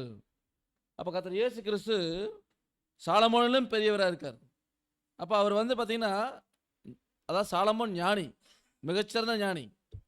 ஆனால் அந்த ஞானமாகவே இருந்தவர் யாருங்க? ஞானம் கூப்பிடுகிறது இல்லையோன்னு படிச்சுக்கிறோம். அது யாருங்க? ஆண்டவர் தாங்க ஞானம். கர்த்தர் இயேசு கிறிஸ்து தான் ஞானம். அப்போ அவர் தான் ஞானம். அந்த ஞானத்தை பெற்றுக்கொண்டவங்க தான் மிகச்சிறந்த ஞானிகளாக இருந்துக்கிறாங்க. அப்படி ஒருத்தர் தான் சாலமோன். ஆனால் ஞானமாகவே இருந்தவர் எப்படி எப்பேற்பட்டவர்? அவருடைய ஞானத்துக்கு ஒப்பே கிடையாது. அதான் படிக்கிறோம் ஏசாயாவில் 11:11ஆம் அதிகாரத்தில் வசனம் 3-4. கர்த்தருக்கு பயப்படுதல் அவருக்கு உகந்த வாசனையாய் இருக்கும். அவர் தமது கண் கண்டபடி நியாயம் தீர்க்காமலும் தமது காது கேட்டபடி தீர்ப்பு செய்யாமலும் நீதியின்படி ஏழைகளை நியாயம் விசாரித்து யதார்த்தத்தின்படி பூமியிலுள்ள சிறுமையானவர்களுக்கு தீர்ப்பு செய்து பூமியை தமது வாக்கின் கோலால் அடித்து தமது வாயின் சுவாசத்தால் துன்மார்க்கரை சங்கரிப்பார். பாருங்க, அதாவது இன்னைக்கு வந்து கர்த்தருடைய ராஜ்யத்தில் எல்லா ஜனங்களும் அந்த ஆசீர்வாதத்தை பெற்றுக்கொள்ள போகிறாங்க. இப்போ அவருடைய ராஜ்யம் நடந்துட்டு இருக்குது. அவர் ராஜ்யத்தில் தான் நம்ம இருக்கிறோம். கர்த்தர் ரெண்டாம் வரையில் வந்து ராஜ்யத்தை ஆரம்பிச்சிட்டாரு. அப்போ இந்த ஜனங்களுக்கெல்லாம் எப்படிப்பட்ட ஒரு ஆசீர்வாதம் கிடைக்குன்னா, அதாவது எல்லாருமே தேவனுக்கு பயப்பட்டு நடப்பாங்க. அப்புறம் இவருடைய நியாயத்தீர்ப்பு எப்படி இருக்குன்னா, கண் கண்டபடி நியாயத்தீர்ப்பு செய்ய மாட்டார். சாலமோன் ராஜா அப்படி தான். அவருடைய நியாயத்தீர்ப்பெல்லாம் நம்ம படிச்சிருக்கிறோம். அவர் கண்கண்ட நியாயம் தீர்க்கல. அது உலகத்தில் இருக்க ஒரு சாதாரண மனுஷன், அவர் ராஜாவாக இருந்து அவர் அப்படி ஆளுகை செஞ்சிருக்காரு. ஆனால் கர்த்தர் இயேசு கிறிஸ்து கண் கண்டபடி நியாய தீர்ப்பு செய்ய போகிறது கிடையாது. காது காட்டப்படி தீர்ப்பு செய்ய மாட்டார். எப்படின்னா நீதியின்படி, ஏழைகளை யதார்த்தத்தின்படி நியாயம் விசாரிப்பார். இப்படியாவது பூமியோட சிறுமியானவர்கள் நீதி நியாயம் செய்வார் கர்த்தர் இயேசு கிறிஸ்து. அவர் ஜனங்களை எல்லாரும் என்ன, அதாவது இந்த மனுக்குலமே பாருங்க, ஆதாமின் சந்ததி கீழ்ப்படியாமல் விழுந்து போன சந்ததி. இதெல்லாம் எந்திரிச்சு வந்து உயிரோடு எந்திரிச்சு வந்து கர்த்தர் வந்து இப்போ என்ன பண்ண போறாருன்னா அடுத்தது எல்லாத்தையும் உயிர்த்தெழுப்ப போறார். உயிர்த்தெழுப்பி இவர்களெல்லாம் வந்து அதே மனநிலையில் தான் வருவாங்க. அவள் என்ன பண்ணுவார்னா கர்த்தர் இயேசு கிறிஸ்து அவளை சரியான வழியில் கொண்டு வருவார். அதான் ஏசாயா 2ஆம் அதிகாரம் 4ஆம் வசனத்தில் படிக்கிறோம். அவர் ஜாதிகளுக்குள் நியாயம் தீர்த்து திரளான ஜனங்களை கடிந்து கொள்வார். அப்பொழுது அவர்கள் தங்கள் பட்டயங்களை மண்வெட்டிகளாகவும் தங்கள் ஈட்டிகளை அரிவாள்களாகவும் அடிப்பார்கள். ஜாதிக்கு விரோதமாய் ஜாதி பட்டயம் எடுப்பதில்லை, இனி அவர்கள் யுத்தத்தை கற்பதும் இல்லை. பாருங்க, எல்லா ஜாதிகளும் அந்த நியாயத்தை கற்றுக்கொள்ள போறாங்க. கர்த்தர் இயேசு கிறிஸ்து கடிந்து கொண்டு அவள் திருத்துவார். எல்லாமே திருந்திடுவாங்க. அவள் எல்லாம் பாருங்க, பட்டயங்கள் எல்லாத்தையும் என்ன பண்ணுவாங்க, மண்வெட்டிகளா அழிவுக்கு பயன்படுத்துறதுனால ஆக்கத்துக்கு பயன்படுத்த போறாங்க. சாலமோன் ராஜ்யத்தில் சண்டையே கிடையாது, போரே கிடையாது, சமாதானம் தான். அவர்கள் பட்டயங்கள்லாம் வந்து மண்வெட்டிகளா கர்த்தருடைய ராஜ்யத்தில் வந்து என்ன பண்ணுவாங்கன்னா பட்டயம் போருக்கு பயன்படுத்துறதெல்லாம் வந்து விவசாயத்துக்கு பயன்படுத்த போறாங்கன்னு பார்க்குறோம். அதாவது பாருங்க, ஜாதிக்கு விரோதமாக ஜாதி பட்டயம் எடுப்பதில்லைங்கிறாங்க. அப்போ சாலமோன் ராஜ்யம் சமாதானமான அமெரிக்கான ராஜ்யமாக இருந்துச்சு. அதே போல் கர்த்தருடைய ராஜ்யம் பார்க்கும்போது அங்கே வந்து யுத்தமே கற்பதில்லை. யுத்தத்தை கற்க வேண்டிய அவசியம் கிடையாது. இன்றைக்கி பாருங்கள், எத்தனையோ நாடுகள், எல்லா நாடுகளுமே இராணுவத்தை ஏற்படுத்தி வச்சு அதுக்கு ஏகப்பட்ட செலவு பண்ணிட்டு இருக்கிறாங்க, அதுக்கு பயிற்சி கொடுத்துருக்குறாங்க. நம்ம நாட்டில் எத்தனை இந்திய இராணுவத்தில் நிறையா போர் வீரர்கள் இருக்கிறாங்க. எல்லாருக்கும் அந்த பயிற்சிகள் கொடுத்து எவ்வளோ காசு வீணாக செலவாகுது. ஆனால் கர்த்தர் இயேசு கிறிஸ்து ராஜ்யத்தில் இந்த யுத்தத்தை கற்கவே வேண்டிய அவசியம் இல்லை. ஏன்னா சண்டையே வராது, யுத்தமே வராது, போரே வராது. அப்போது எல்லாமே ஆக்கத்துக்கு தான் பயன்படுத்த போகிறாங்க. அதான் பாருங்க, சங்கீதத்தில் படிக்கிற கர்த்தருடைய ராஜ்யத்தை குறித்து 72ஆம் அதிகாரத்தில் வசனம் 72ஆம் சங்கீதத்தில் 4ஆம் வசனத்தில் 6ஆம் வசனம் முடிய, ஜனத்தில் சிறுமைப்படுகிறவர்களை அவர் நியாயம் விசாரித்து ஏழையின் பிள்ளைகளை ரட்சித்து இடுக்கண் செய்கிறவனை நொறுக்குவார். சூரியனும் சந்திரனும் உள்ள மட்டும் அவர்கள் உமக்கு தலைமுறை தலைமுறையாக பயந்திருப்பார்கள். புல்லறுப்புண்ட வெளியின் மேல் பெய்யும் மழையைப் போலவும் பூமியை நனைக்கும் தூறலைப் போலவும் இறங்குவார். இதெல்லாமே பாருங்க, இந்த முதல் பாயிண்ட் சிங்காசனத்தை குறித்து பார்த்துட்டு இருக்கிறோம். சிங்காசனத்தில் ஒரு ராஜா உட்கார்ந்தாருன்னா அங்கே உட்காந்து என்ன செய்வார்னா அந்த சிங்காசனத்திலிருந்து தன்னுடைய ஜனங்களை நியாயம் விசாரிப்பார், ஜனங்களுக்கு தேவையான சட்டங்களை போடுவார், ஜனங்களுடைய குறைகளை தீர்த்து வைப்பார். எல்லாமே அவங்களுக்கு சாப்பாடு இல்லை, கவலை, கண்ணீர், கஷ்டம் எல்லாத்தையும் அந்த சிங்காசனத்தில் உட்காந்து தொலைப்பார். அப்போ அதே போல் கர்த்தரும் அங்கே செய்கிறார். ஜனத்தில் சிறுமைப்பட்டவர்கள் நியாயம் விசாரிக்க போகிறாரு. அதில் வந்து பாருங்கள், ஏழைகளின் பிள்ளைகளை ரட்சிப்பார், இடுக்கன் செய்கிறவனை சங்கரிப்பார். எவனாச்சும் இடுக்கன் செஞ்சாலும் ராஜாவுடைய வேலைன்னா அவனை சங்கரிக்கணும். அந்த வேலையும் கர்த்தர் செய்வார். பாருங்க, சூரியனும் சந்திரனும்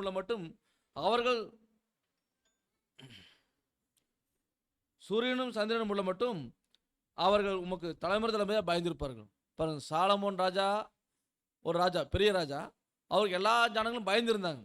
ஆனால் அதே போல தான் பாருங்க, ஒரு ராஜாவுக்கு எப்படி ஜனங்கள் பயந்துருப்பாங்க, அதே போல் கர்த்தருக்கு உலக ஜனங்கள் எல்லாருமே பயந்து இருக்க போகிறாங்க. சூரியன் சந்திரன் உள்ள மட்டும் எல்லாரும் தலைமுறையாக பயந்திருப்பார்கள். அப்படியாக வந்து பார்த்தீங்கன்னா இந்த பூமியில் ஆசீர்வாதத்தை கட்டளையிடுவான்னு சொல்லி பார்க்குறோம். அதான் அவருடைய நாட்கள் எப்படி இருக்குன்னு சொல்கிறாருன்னா 7ஆம் வசனம் 8ஆம் வசனம், சங்கீதம் 72, 7, 8. அவருடைய நாட்களில் நீதிமான் செழிப்பான், சந்திரன் உள்ள வரைக்கும் மிகுந்த சமாதானம் இருக்கும். ஒரு சமுத்திரம் தொடங்கி மறு சமுத்திரம் வரைக்கும், நதி தொடங்கி பூமியின் எல்லைகள் வரைக்கும் அவர் அரசாளுவார். ஆமாங்க, சாலமோனுடைய ராஜ்யம் வந்து தான் முதல் பெயர்சபா மட்டும் இருந்துச்சுன்னு பார்த்தோம். ஆனால் இங்கே அந்த நாட்டினுடைய அந்த வடக்கு எல்லை, தெற்கு எல்லை முழுவதும் சமாதானம், சந்தோஷம் நிலவியது. அப்படியாக வந்து கர்த்தர் இயேசு ராஜ்யம் பார்க்கும்போது அங்கே வந்து பார்த்தீங்கன்னா சமாதானம், சந்தோஷம் வந்து என்னென்றைக்கு இருக்குன்னு பார்க்குறோம். அதான் சொல்கிறாரு பாருங்க, ஒரு சமுத்திரம் தொடங்கி மறு சமுத்திரம் வரைக்கும், நதி தொடங்கி பூமியின் எல்லைகள் வரைக்கும் கர்த்தர் அரசாடுவார். அதாவது அவருடைய நாட்களில் நீதிமான் செழிப்பான்னு படிக்கிறோம். அப்புறம் சந்திரனில் மட்டும் மிகுந்த சமாதானம் இருக்குங்கிறார். இப்படியாக வந்து கர்த்தருடைய ராஜ்யத்தில் சமாதானமாக இருக்குன்னு சொல்லி பார்க்குறோம். அப்போ எல்லாருமே கர்த்தருக்கு முன்பாக வணங்கி பணிவார்கள். அதான் அதில் 9ஆம் வசனம் 10ஆம் வசனம் படிக்கும்போது படிங்க சிஸ்டர். வனாந்தரத்தார் அவருக்கு முன்பாக குனிந்து வணங்குவார்கள், அவருடைய சத்துருக்கள் மண்ணை நக்குவார்கள். தர்ஷீஷின் ராஜாக்களும் தீவுகளின் ராஜாக்களும் காணிக்கைகளை கொண்டு வருவார்கள். ஷேபாவிலும் சேபாவிலும் உள்ள ராஜாக்கள் வெகுமானங்களை கொண்டு வருவார்கள். சாலமோனை கொண்டு வந்து கொடுத்தாங்க. அதே போலதான் கர்த்தருக்கும் எல்லா இடங்களிலிருந்தும் அந்த ஒரு அதாவது வெகுமானங்கள் வந்து சேரும்னு பார்க்குறோம். அதாவது என்னன்னா கர்த்தருடைய ராஜ்யம் அவ்வளோ மகிமையாக இருக்குன்னு சொல்றாரு. அப்போ அந்த சிங்காசனத்தில் கர்த்தர் இயேசு கிறிஸ்து இந்த அரசாட்சி செய்ய போறார். அவர் மாத்திரம் இருக்க போகிறது கிடையாது. அவரோட சேர்ந்து யார் அரசாட்சி செய்ய போறாங்க? அவர் மறுபடியும் சிங்காசனத்தில் திருச்சபையின் பிள்ளைகள் இருக்க போறாங்க. கிறிஸ்துவனுடைய அது திருச்சபையின் அங்கங்களும் அதில் ஆளுகை செய்வார்கள் பார்க்குறோம். அப்போ சிங்காசனத்தில் உட்கார்ந்து ஆளுகை செய்யறது எவ்வளோ பெரிய வாய்ப்பு, அது யாருக்கு கிடைக்குதுன்னு சொல்லி பார்க்கும்போது வெளிப்படுத்தின விசேஷம் 20ஆம் அதிகாரத்தில் படிக்கிறோம் இல்லைங்க, 6வது வசனத்தில் முதலாம் உயிர்த்தெழுதலுக்கு பங்குள்ளவன் பாக்கியவானும் பரிசுத்தவானுமாயிருக்கிறான். இவர்கள் மேல் இரண்டாம் மரணத்திற்கு அதிகாரம் இல்லை. இவர்கள் தேவனுக்கும் கிறிஸ்துவுக்கும் முன்பாக ஆசாரியராயிருந்து அவரோட கூட 1000 வருஷம் அரசாளுவார்கள். இந்த முதலாம் உயிர்த்தெழுதலுக்கு பங்குள்ளவர்கள் பாக்கியவான் பரிசுத்தவான். அந்த பரிசுத்தவான் யாருன்னா திருச்சபையின் ஜனங்கள். இவங்க தான் வந்து முதலாம் உயிர்த்தெழுதல் வரப்போறவங்க. ஏன்னா கர்த்தருடைய 2ஆம் வருகை குறித்து படிக்கிறோமா இல்லைங்களா? அதாவது கர்த்தர் தாமே ஆரவாரத்தோடு பிரதானத்தோடு சத்தத்தோடு தேவ எக்காலத்தோடு வானத்திலிருந்து இறங்கி வருவார். அப்பொழுது முதலாவது உயிர்த்தெழுவார்கள். அப்படின்னு அந்த முதலாம் உயிர்த்தெழுதலுக்கு பங்குள்ளவன் யாருன்னா அதாவது கிறிஸ்துவுக்குள் மரித்தவர்கள். அவங்க தான் வந்து பாக்கியவான் சொல்லி பார்க்குறோம், பரிசுத்தவான். இவர்கள் மேலே 2ஆம் மரணத்துக்கு அதிகாரம் கிடையாது. இவர்கள் என்ன பண்ணுவாங்கன்னா உயிர்த்தெழுந்து தேவனுக்கும் கிறிஸ்துவுக்கு முன்பாக ஆசாரியராக இருந்து என்ன பண்ண போகிறாங்கன்னா அவரோட கூட 1000 வருஷம் அரசாட்சி செய்ய போகிறாங்க. 1000 வருடம் அரசாட்சி செய்வாங்க. நம்ம ஆதார வசனத்தை பார்த்தோம். அதாவது ஜெயங்கொள்ளுகிறவன் என்னுடைய சிங்காசனத்தில் நான் ஜெயங்கொண்டு என் பிதாவின் சிங்காசனத்தில் உட்கார்ந்தது போல ஜெயங்கொள்ளுகிறவன் எவனோ அவனும் என்னோட கூட என் சிங்காசனத்தில் உட்காரும்படி அருள் செய்வேன். அப்போ அவர்கள் இந்த பரிசுத்தவான்கள் 144,000 பேர் அவங்க என்ன பண்ணுவாங்கன்னா உயிர்த்தெழுந்து கர்த்தரோட போய் சேர்ந்து அதாவது அவருடைய சிங்காசனம் உட்கார்ந்து ஆளுகை செய்ய போகிறாங்கன்னு சொல்லி பார்க்குறோம் 1000 வருஷம். அப்போ இந்த ஒரு வாய்ப்புக்கு தான் தேவன் நம்மளை கூப்பிட்டுருக்காரு. ஆரம்ப காலத்தில் அப்போஸ்தலரையும் கூப்பிட்டாரு. அப்போஸ்தலர்கள் மீன் பிடிச்சிருந்தாங்க. அவங்க வேலைகளை விட்டுட்டு கர்த்தர் கூப்பிட்டு வந்துட்டாங்க. ஆனால் பேதுருக்கு ஒரு சந்தேகம் வந்துச்சு. கேட்டார் ஆண்டவர்கிட்ட, என்ன கேட்டார்? எல்லாவற்றையும் விட்டு உங்களை பின்பற்றி வந்தமே எங்களுக்கு என்ன கிடைக்கும், எங்களுக்கு என்ன கிடைக்கும்னு கேட்கும்போது கர்த்தர் சொல்கிறாரு மத்தேயு 19:28 அதற்கு இயேசு மறுஜன்ம காலத்தில் மனுஷகுமாரன் தம்முடைய மகிமையுள்ள சிங்காசனத்தில் விட்டிருக்கும் போது என்னை பின்பற்றின நீங்களும் இஸ்ரேல் 12 கோத்திரங்களை நியாயத்திற்கிறவர்களாக 12 சிங்காசனத்தின் மேலே வீட்டிருப்பீர்கள் என்று மெய்யாகவே உங்களுக்கு சொல்கிறேன்னு சொன்னார். அப்போ அந்த சிங்காசனத்தில் யார் உட்காருவாங்க? ராஜா தான் உட்காருவாங்க. அப்போ கர்த்தர் மாத்திரம் நாங்கள் ராஜாவாக இருக்க போதில்லை. அந்த வாய்ப்பு அந்த மகிமையில தன்னுடைய திருச்சபைக்கும் பங்கு தரார். அந்த மகிமைக்குள்ள 1874 அங்கே கிறிஸ்துவுக்குள் மரித்து உயிர்த்தெழுந்தாங்க பார்த்தீங்களா பரிசுத்தவான்கள், அவர்கள் போய் பங்கடைச்சிட்டாங்க. பின்பு உயிரோடு இருக்கும் நாமும், அது யாருங்க? இப்போ மாம்சத்தில் இருக்கக்கூடிய நாமும் இப்போ செத்தா அப்படியே போய் மகிமையில போய் கர்த்தரோட சேர்ந்துடுறோம், அந்த சிங்காசனத்தில் உட்காடுறோம். இப்படியான வாய்ப்பு நமக்கு வச்சிருக்காரு. அப்போ இந்த ஒரு சபையின் வாய்ப்புகள் வந்திருக்கக்கூடிய ஜனங்களுக்கு அந்த வாய்ப்பு கொடுக்குறாரு. அந்த மகிமையுள்ள சிங்காசனத்தில் உட்காருக்கான வாய்ப்பு தரார். அப்போ சிங்காசனம் என்பது ஒரு அத்தாரிட்டி குறிக்கும், ஒரு ஆளுகையை அந்த ராஜரீகத்தை குறிக்கும். அங்கே உட்காரவங்க ராஜாக்கள் உட்கார முடியும். அந்த வாய்ப்பு நமக்கும் இருக்குது அப்படிங்கிறத நம்ம பார்த்துட்டோம். கர்த்தர் இப்போ கர்த்தரும் அவரோட கூட மகிமையடைந்த அவருடைய பரிசுத்தவான்களும் அங்கே இருக்கிறாங்க. அந்த வாய்ப்புக்குள்ள நம்மளே தேவன் கூப்பிட்டுருக்காருங்கிறத பார்க்குறோம். நாமளும் நம்ம ஓட்டத்தை சிறப்பாக ஓடி முடிச்சோன்னா நம்ம அந்த ஒரு மகிமையுள்ள சிங்காசனத்தில் உட்கார முடியும்னு பார்த்துறோம். அதுக்கடுத்து 2வது தங்கம். அந்த சிங்காசனம் முழுவதும் தங்கத்தை செய்யப்படுதுன்னு பார்த்தோமா இல்லைங்களா? அப்போ தங்கம் எதை குறிக்குதுங்க? அது வந்து டிவைன் நேச்சர், தெய்வீக சுபாவம், தெய்வீக தன்மையை குறிக்குது. அதாவது கிறிஸ்துவனுடைய சாயலை தரித்து கொண்டு இருக்குது. கர்த்தர் இயேசு கிறிஸ்துவின் சாயல் தான் அந்த தெய்வீக தன்மை. அந்த தன்மைக்கு நம்மளை மாற்றிடுவார். அந்த சிங்காசனத்தில் முழுக்க தங்கத்தாடால் வந்து பதிக்கப்பட்டிருக்கு. அப்போ அந்த தங்கம் வந்து தெய்வீக சுபாவத்தை குறிக்குது. அந்த தங்கத்தகடு போற்றப்பட்டிருக்குன்னா அந்த தங்கத்தகடு போற்றப்பட்டிருக்குன்னா என்னது? தெய்வீக சுபாவம் நம்மளை தரிச்சிருக்குன்னு அர்த்தம். புரிஞ்சுங்களா? அதுக்கடுத்து அந்த சிங்காசனம் முழுவதும் தந்தத்தால் செய்யப்பட்டிருக்கு. தந்தம், தந்தம் என்பது பாருங்க அன்புக்குரிய சகோதர, அந்த படத்தில் கூட பார்க்குற தந்தம் யானையினோட தந்தம். இது வந்து விலை மதிக்க முடியாது. நல்லா இதனால வந்து நிறைய விலையுயர்ந்த பொருட்களை செய்கிறாங்க, அழகு பொருட்கள் செய்கிறாங்க. அழகழகான பொருட்களை பார்க்கும்போது அடுத்தடுத்த படங்களில் பார்க்கும்போது அதாவது இதெல்லாம் யானை தந்தத்தால் செய்யப்பட்ட பொருட்கள். இதெல்லாம் வந்து ரொம்ப காஸ்ட்லி. இதெல்லாம் விலை கொடுத்து வாங்க முடியாது, அவ்வளோ இருக்கும். அப்போது இந்த ஒரு அழகான விலையுயர்ந்த ஆபரணங்களை யானை தந்தத்தால் செய்கிறாங்க. பாருங்க, இதெல்லாம் எப்பேற்பட்ட ஆபரணங்கள் செஞ்சுருக்காங்க பாருங்க, யானை தந்தத்தை வளைச்சு.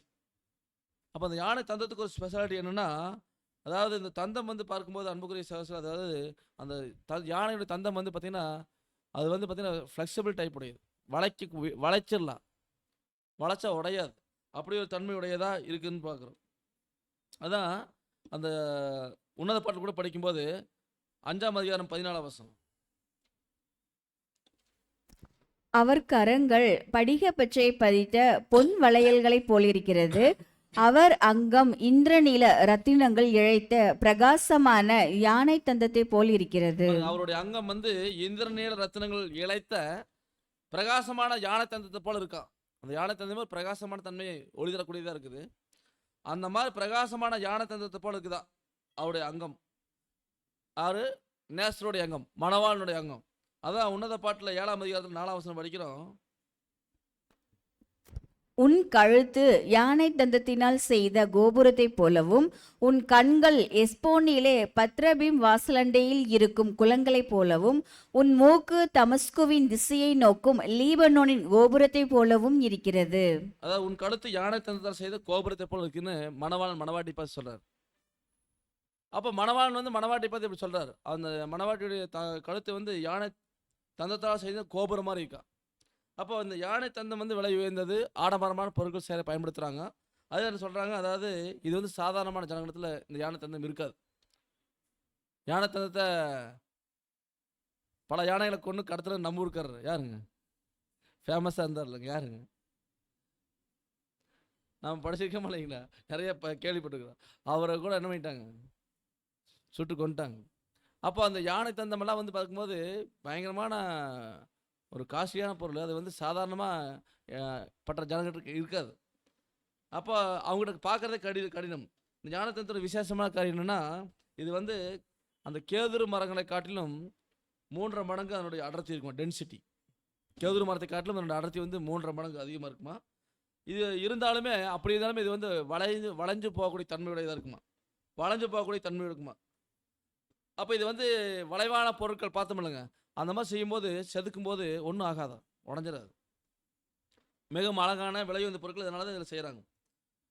அப்போ இந்த ஒரு யானை தந்தம் விலையேறப்பட்ட ஒரு ஒரு பொருள்னு பார்க்குறோம். இது வந்து சாதாரணமானவங்கிட்ட இருக்காதுன்னு சொல்லி பார்க்குறோம். இது வந்து பார்க்கும்போது நல்ல உறுதியுள்ளதாக இருக்குன்னு பார்க்குறோம். இந்த ஒரு உறுதி யார்கிட்ட இருந்ததுன்னா கர்த்தர் இயேசு கிறிஸ்து கிட்ட இருந்துச்சு. அதாவது வஜ்ரக்கலை போல உறுதி. அப்புறம் அதே சமயத்தில் வந்து கர்த்தர் இயேசு கிறிஸ்து எல்லாவற்றுக்கும் வளைஞ்சு கொடுத்தார். அவர் வந்து எல்லா சூழ்நிலையும் வளைஞ்சு கொடுத்து போனார். அதே போல் அவருடைய திருச்சபையின் பிள்ளைகளும் கர்த்தர் இயேசு கிறிஸ்து அவர் கொடுத்து பார்த்தோம், அவருடைய அங்கம் யானை தந்தமாக இருக்குன்னு பார்த்தோம். அதே மாதிரி அவர் மணவாட்டியுடைய கழுத்து யானை தந்தம் போல இருக்குன்னு பார்த்தோம். அப்போ 2 பேருமே யானை தந்தத்துக்கு ஒப்பிட்டு சொல்லப்பட்டிருக்கிறாங்க. அப்படின்னா கர்த்தர் இயேசு கிறிஸ்துவும் அவருடைய திருச்சபையின் பிள்ளைகளும் 2 பேருமே அந்த வைராக்கியத்தை உறுதியாக இருக்கணும். கர்த்தர் எப்படி உறுதியாக இருந்தார், அதே போல் அவருடைய திருச்சபையின் பிள்ளைகள் இருக்கணும். அதனால் வந்து வளர்ந்து விடக்கூடிய தன்மை அது கர்த்தர்கிட்ட இருந்துச்சு. அது நம்மகிட்ட இருக்கணும்னு பார்க்குறோம். இப்படியாகத்தான் வந்து பார்த்திங்கன்னா நம்ம பார்க்குறோம். இந்த மாதிரி இந்த தந்தம் எதை குறிக்குன்னு பார்த்துட்டோம். அப்போ அந்த தந்தமாக நாம் இருக்கிறோம். இந்த தந்தமே விளைவிக்க முடியாது. இதுக்கு மேலே பொன் தகடு போட்டு மூடுறாரு. அந்த பொன் தகடு எதை குறிக்குன்னு பார்த்தோம், டிவைன் நேச்சர், தெய்வீக தன்மையை குறிக்குது. கர்த்தருடைய சாயலை அதை அடையாளப்படுத்து. அதை போட்டு அதை மூடப்பட்டதுன்னு சொல்லி பார்க்குறோம். அதுக்கடுத்தது அதில் 6 படிகள் இருந்துச்சுன்னு பார்த்தோம். 6 படி ஒரு பாதப்படி. அடுத்த இதில் பார்க்கும்போது அந்த சிங்காசனத்துக்கு ஏறி போகிறதுக்கு 6 படிகள், அதுக்கு மேலே ஒரு பாதப்படி சிங்காசனம். அந்த சிங்காசனத்துக்கு முன்னாடி 6 படி ஏறி 7வது அந்த பாதப்படியில் கால் வச்சு தான் ஏற முடியும். இப்படியாக வந்து பார்த்திங்கன்னா அந்த 6 படிகள், இந்த 6 படிகளை கடந்த கர்த்தர் இயேசு கிறிஸ்து இந்த சிங்காசனத்தை இன்றைக்கி அமர்ந்திருக்கார். ராஜாவா இன்னைக்கு 2ஆம் வருகையில் வந்து அவர் என்ன பண்ணியிருக்காருன்னா ராஜரீகத்தை ஸ்டார்ட் பண்ணியிருக்கார். அவர் அந்த சிங்காசனத்தில் அமர்ந்திருக்காருன்னு சொல்லி பார்க்குறோம். அப்போ இந்த 6 படிகள் ப்ளஸ் ஒரு பாதப்படி, அப்போ இந்த 7 படிகள் அடங்கிய அந்த சிங்காசனத்தில் கர்த்தர் அமர்ந்து அங்கே ஆளுகை செஞ்சுட்ருக்காருன்னு சொல்லி பார்க்குறோம். அப்போ பார்க்குற அன்புக்குரிய சகோதரர், இங்கே வந்து இந்த 6 படியில் 2 சிங்கம் இருக்குது பார்த்தீங்களா. 6 படியில் 2 சிங்கம். அந்த 6 படியில் 6 படியில் ஏறி போகணும். அந்த படி எல்லாமே தங்கத்தில் இருக்குன்னு பார்த்தோம். அதில் பார்க்கும்போது 7வது படி கால் வைக்கிற படி, அதாவது ஃபுட் வைக்கிற அந்த ஸ்டூலு.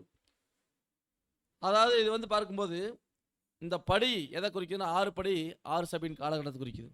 7வது படி 7ஆம் சபையின் காலகட்டத்தை குறிக்குது. இந்த 6 சபையின் காலகட்டத்திலையும் பாருங்க 2 பக்கம் என்ன இருக்குது, சிங்கம் இருக்குது. இந்த சிங்கம் வந்து பார்க்கும்போது அன்புக்குரிய சகோதரர்களே, இது வந்து கர்ஜிக்கிற சிங்கம், சாத்தானே குறிக்கும். அதாவது பைபிள் 2 சிங்கம் இருக்குது. ஒன்று வந்து யூதா ராஜசிங்கம், இன்னொரு சிங்கம் கர்ஜிக்கிற சிங்கம்.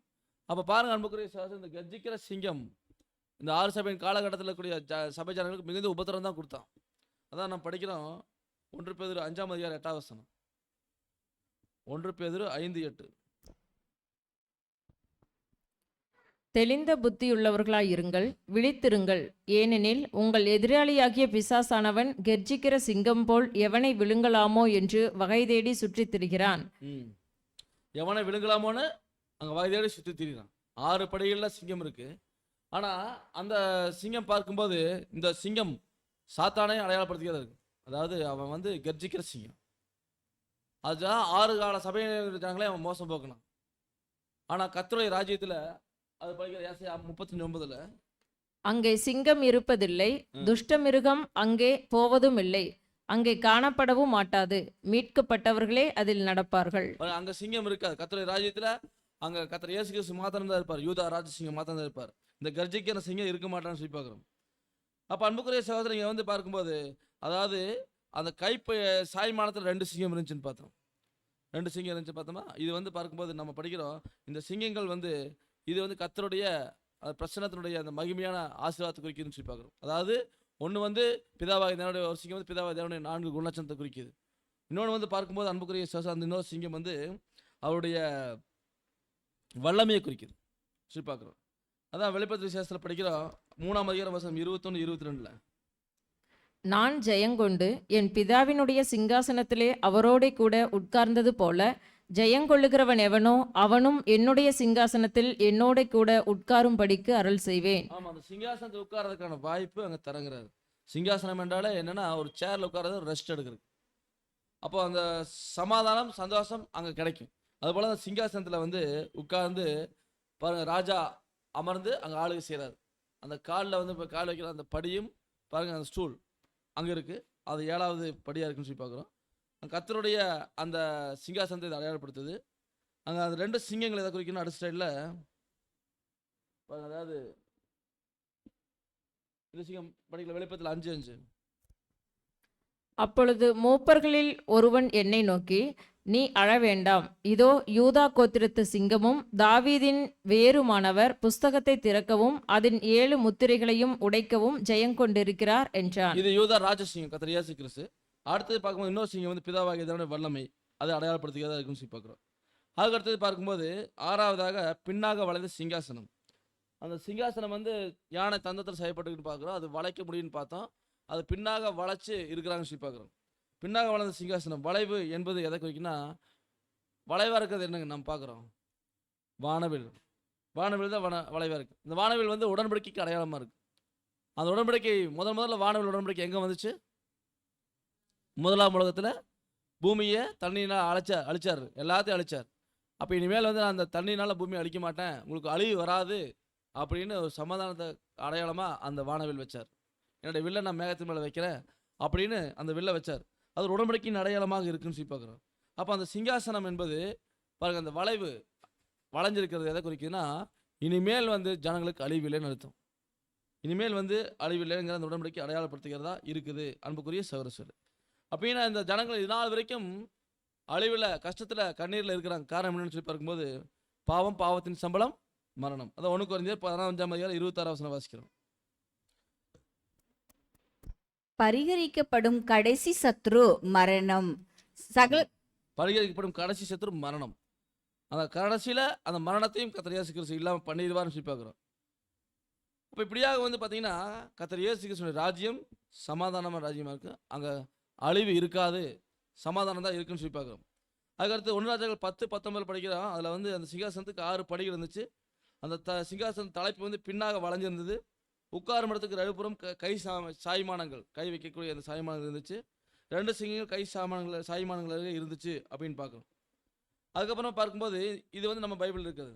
நம்ம கேஜேபியில் இதில் இருக்கக்கூடிய மொழிபெயர்ப்பில் இந்த மாதிரி வசனம் இருக்குது. இதே வசனத்தை படிக்கிறோம் திருவிழியத்தில் 1 ராஜாக்கள் 10ஆம் அதிகாரம் 19ஆம் வசனம். அவ்வரியணைக்கு 6 படிகள் இருந்தன. அரியணையின் பின்புற உச்சி காளையின் தலை உருவம் கொண்டிருந்தது.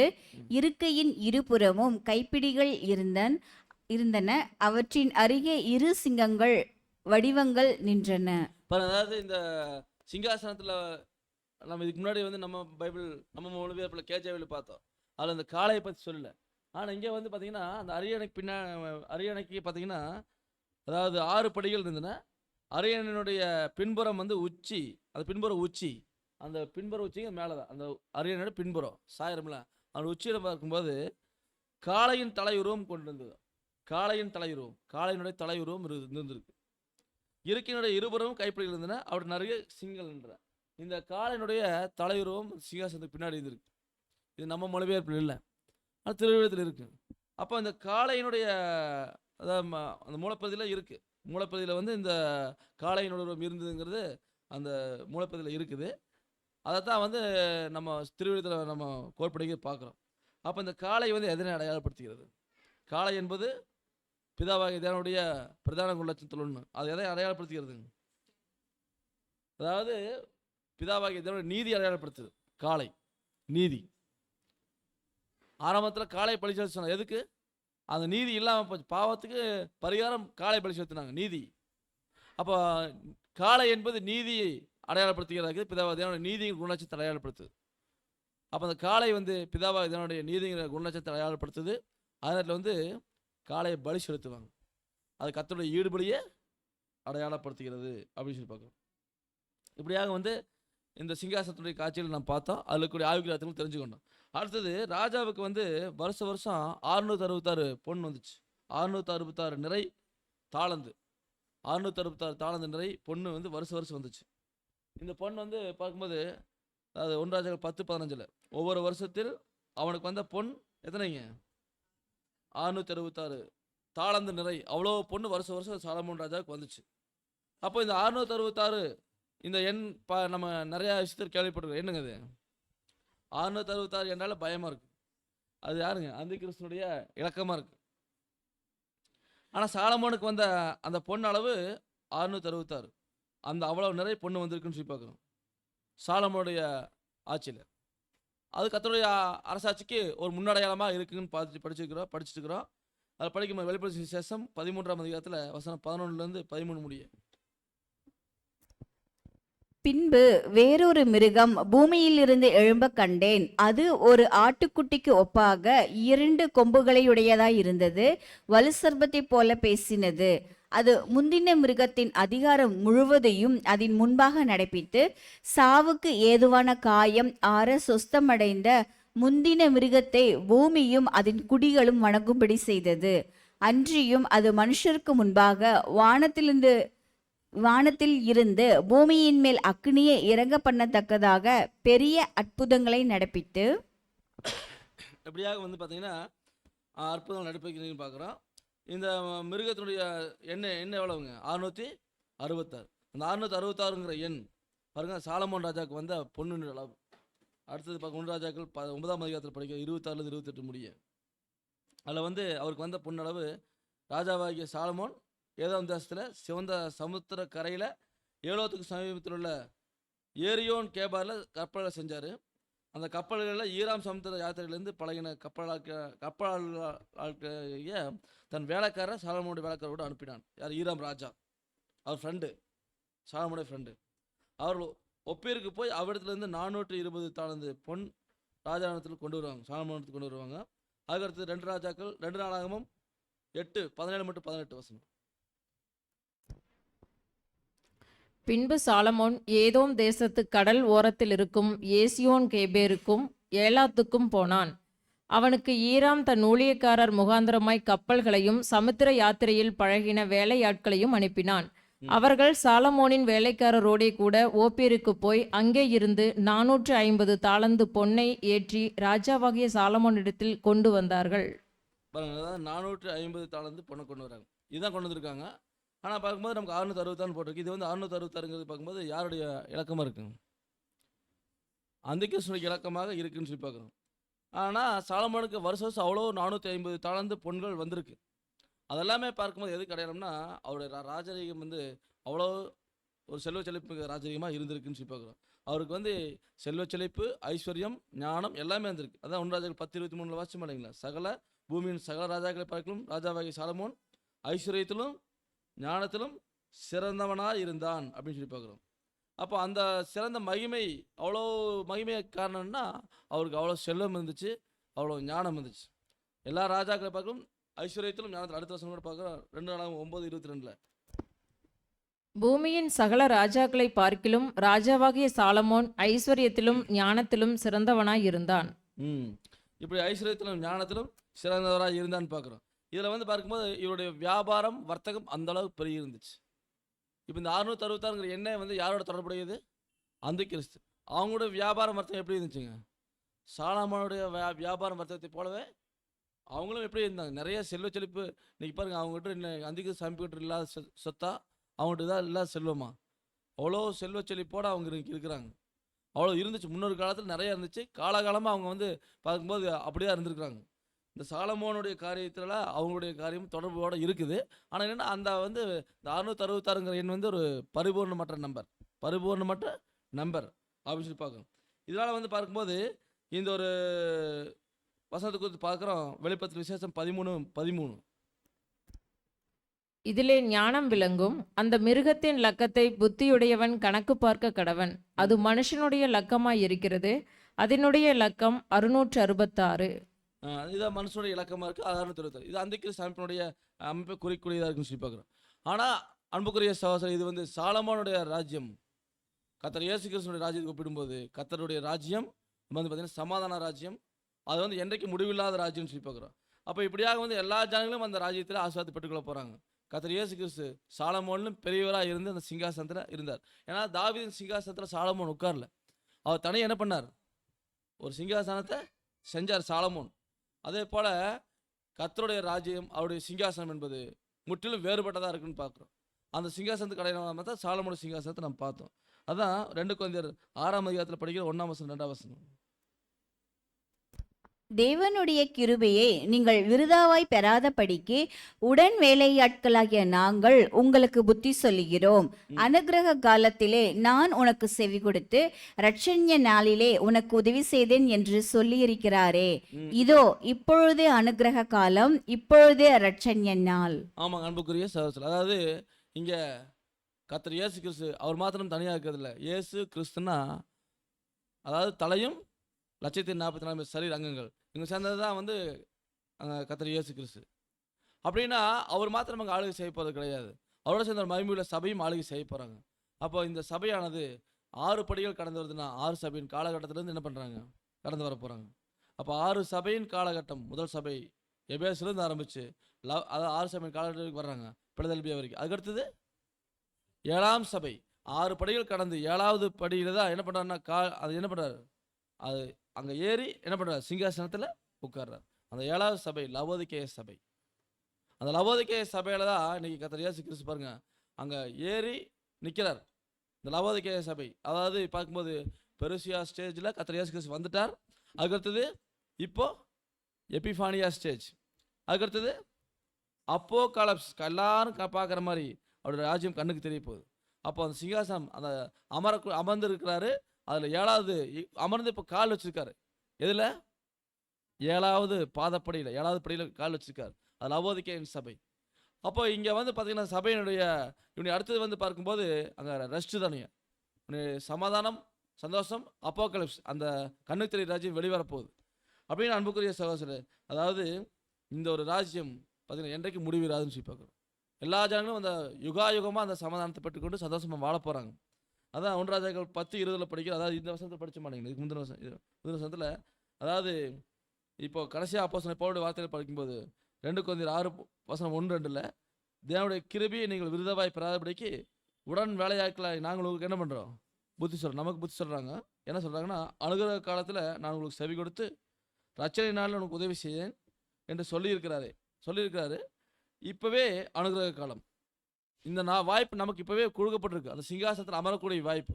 லவோதிக்கேயன் சபையில் கர்த்தர் இயேசு கிறிஸ்து இப்போ பாருங்க, அதாவது 7ஆம் சபையின் காலகட்டத்தில் கர்த்தர் என்ன பண்ணியிருக்கார்? 2ஆம் வரையில் வந்திருக்கிறாரு, சிங்காசனத்தில் அமர்ந்துட்டார்.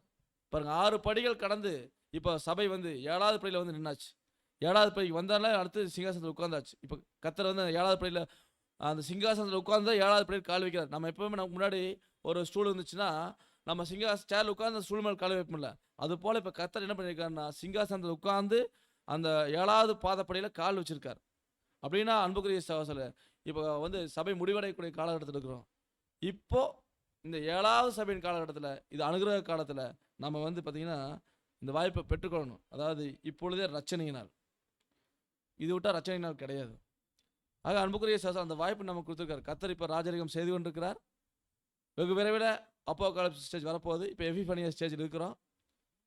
அப்போது கர்த்தரோடைய சேர்ந்து நாமளும் அந்த ஒரு மகிமையான நிலையில் ஆளுகையில் நம்ம போய் சேரணும். ஏன்னா 1,40,000 பேர் உயிர்த்து அவரோட சேர்ந்து 1000 வருடம் என்ன பண்ணுறாங்க? அரசாட்சி செய்கிறார்கள்னு பார்க்குறோம். அப்போ அன்புக்குரிய சகோதரர், கர்த்தருடைய அந்த ஒரு மேலான ஆசீர்வாதத்துக்குள் நாமளும் பெற்றுக்கொள்ளணும்னா இப்பொழுதே ரட்சணையினால், இப்பொழுதே அனுகிரக காலம். நம்ம முடிந்த வரைக்கும் நமது கொடுத்த வாய்ப்பை பயன்படுத்தி அந்த சிங்காசனத்தில் நாமளும் உட்கார்ந்து ஆளுகை செய்வதற்கு தேவன் நமக்கு கிருபை செய்வாராக. அன்புக்குரிய சகோதரர்களே, பொறுமையோடு கேட்டு தேவன் தாமே ஆசீர்வதிப்பாராக. கர்த்தர் அந்த சிங்காசனத்தில் நமக்கும் எனக்கு ரெடியாக இருக்கார். பாருங்கள், அடுத்த சைடில் பார்க்கும்போது நாம் அதில் உட்கார்றதற்கு நாம் ரெடியா அப்படிங்கிறத நம்ம யோசிக்கணும். அன்புக்குரிய சகோதரர்களே, ஆக நாம் அந்த ரட்சணை வாய்ப்பை பயன்படுத்தி கொண்டு, அனுகிரக காலத்தை பயன்படுத்தி கொண்டு அந்த சிங்காசனத்தில் நாம் அமர தேவன் தாமே நமக்கு கிருபை செய்து வழிநடத்துவாராக. பொறுமையோடு கேட்டு தேவன் தாமே ஆசீர்வதிப்பாராக. ஆமீன்.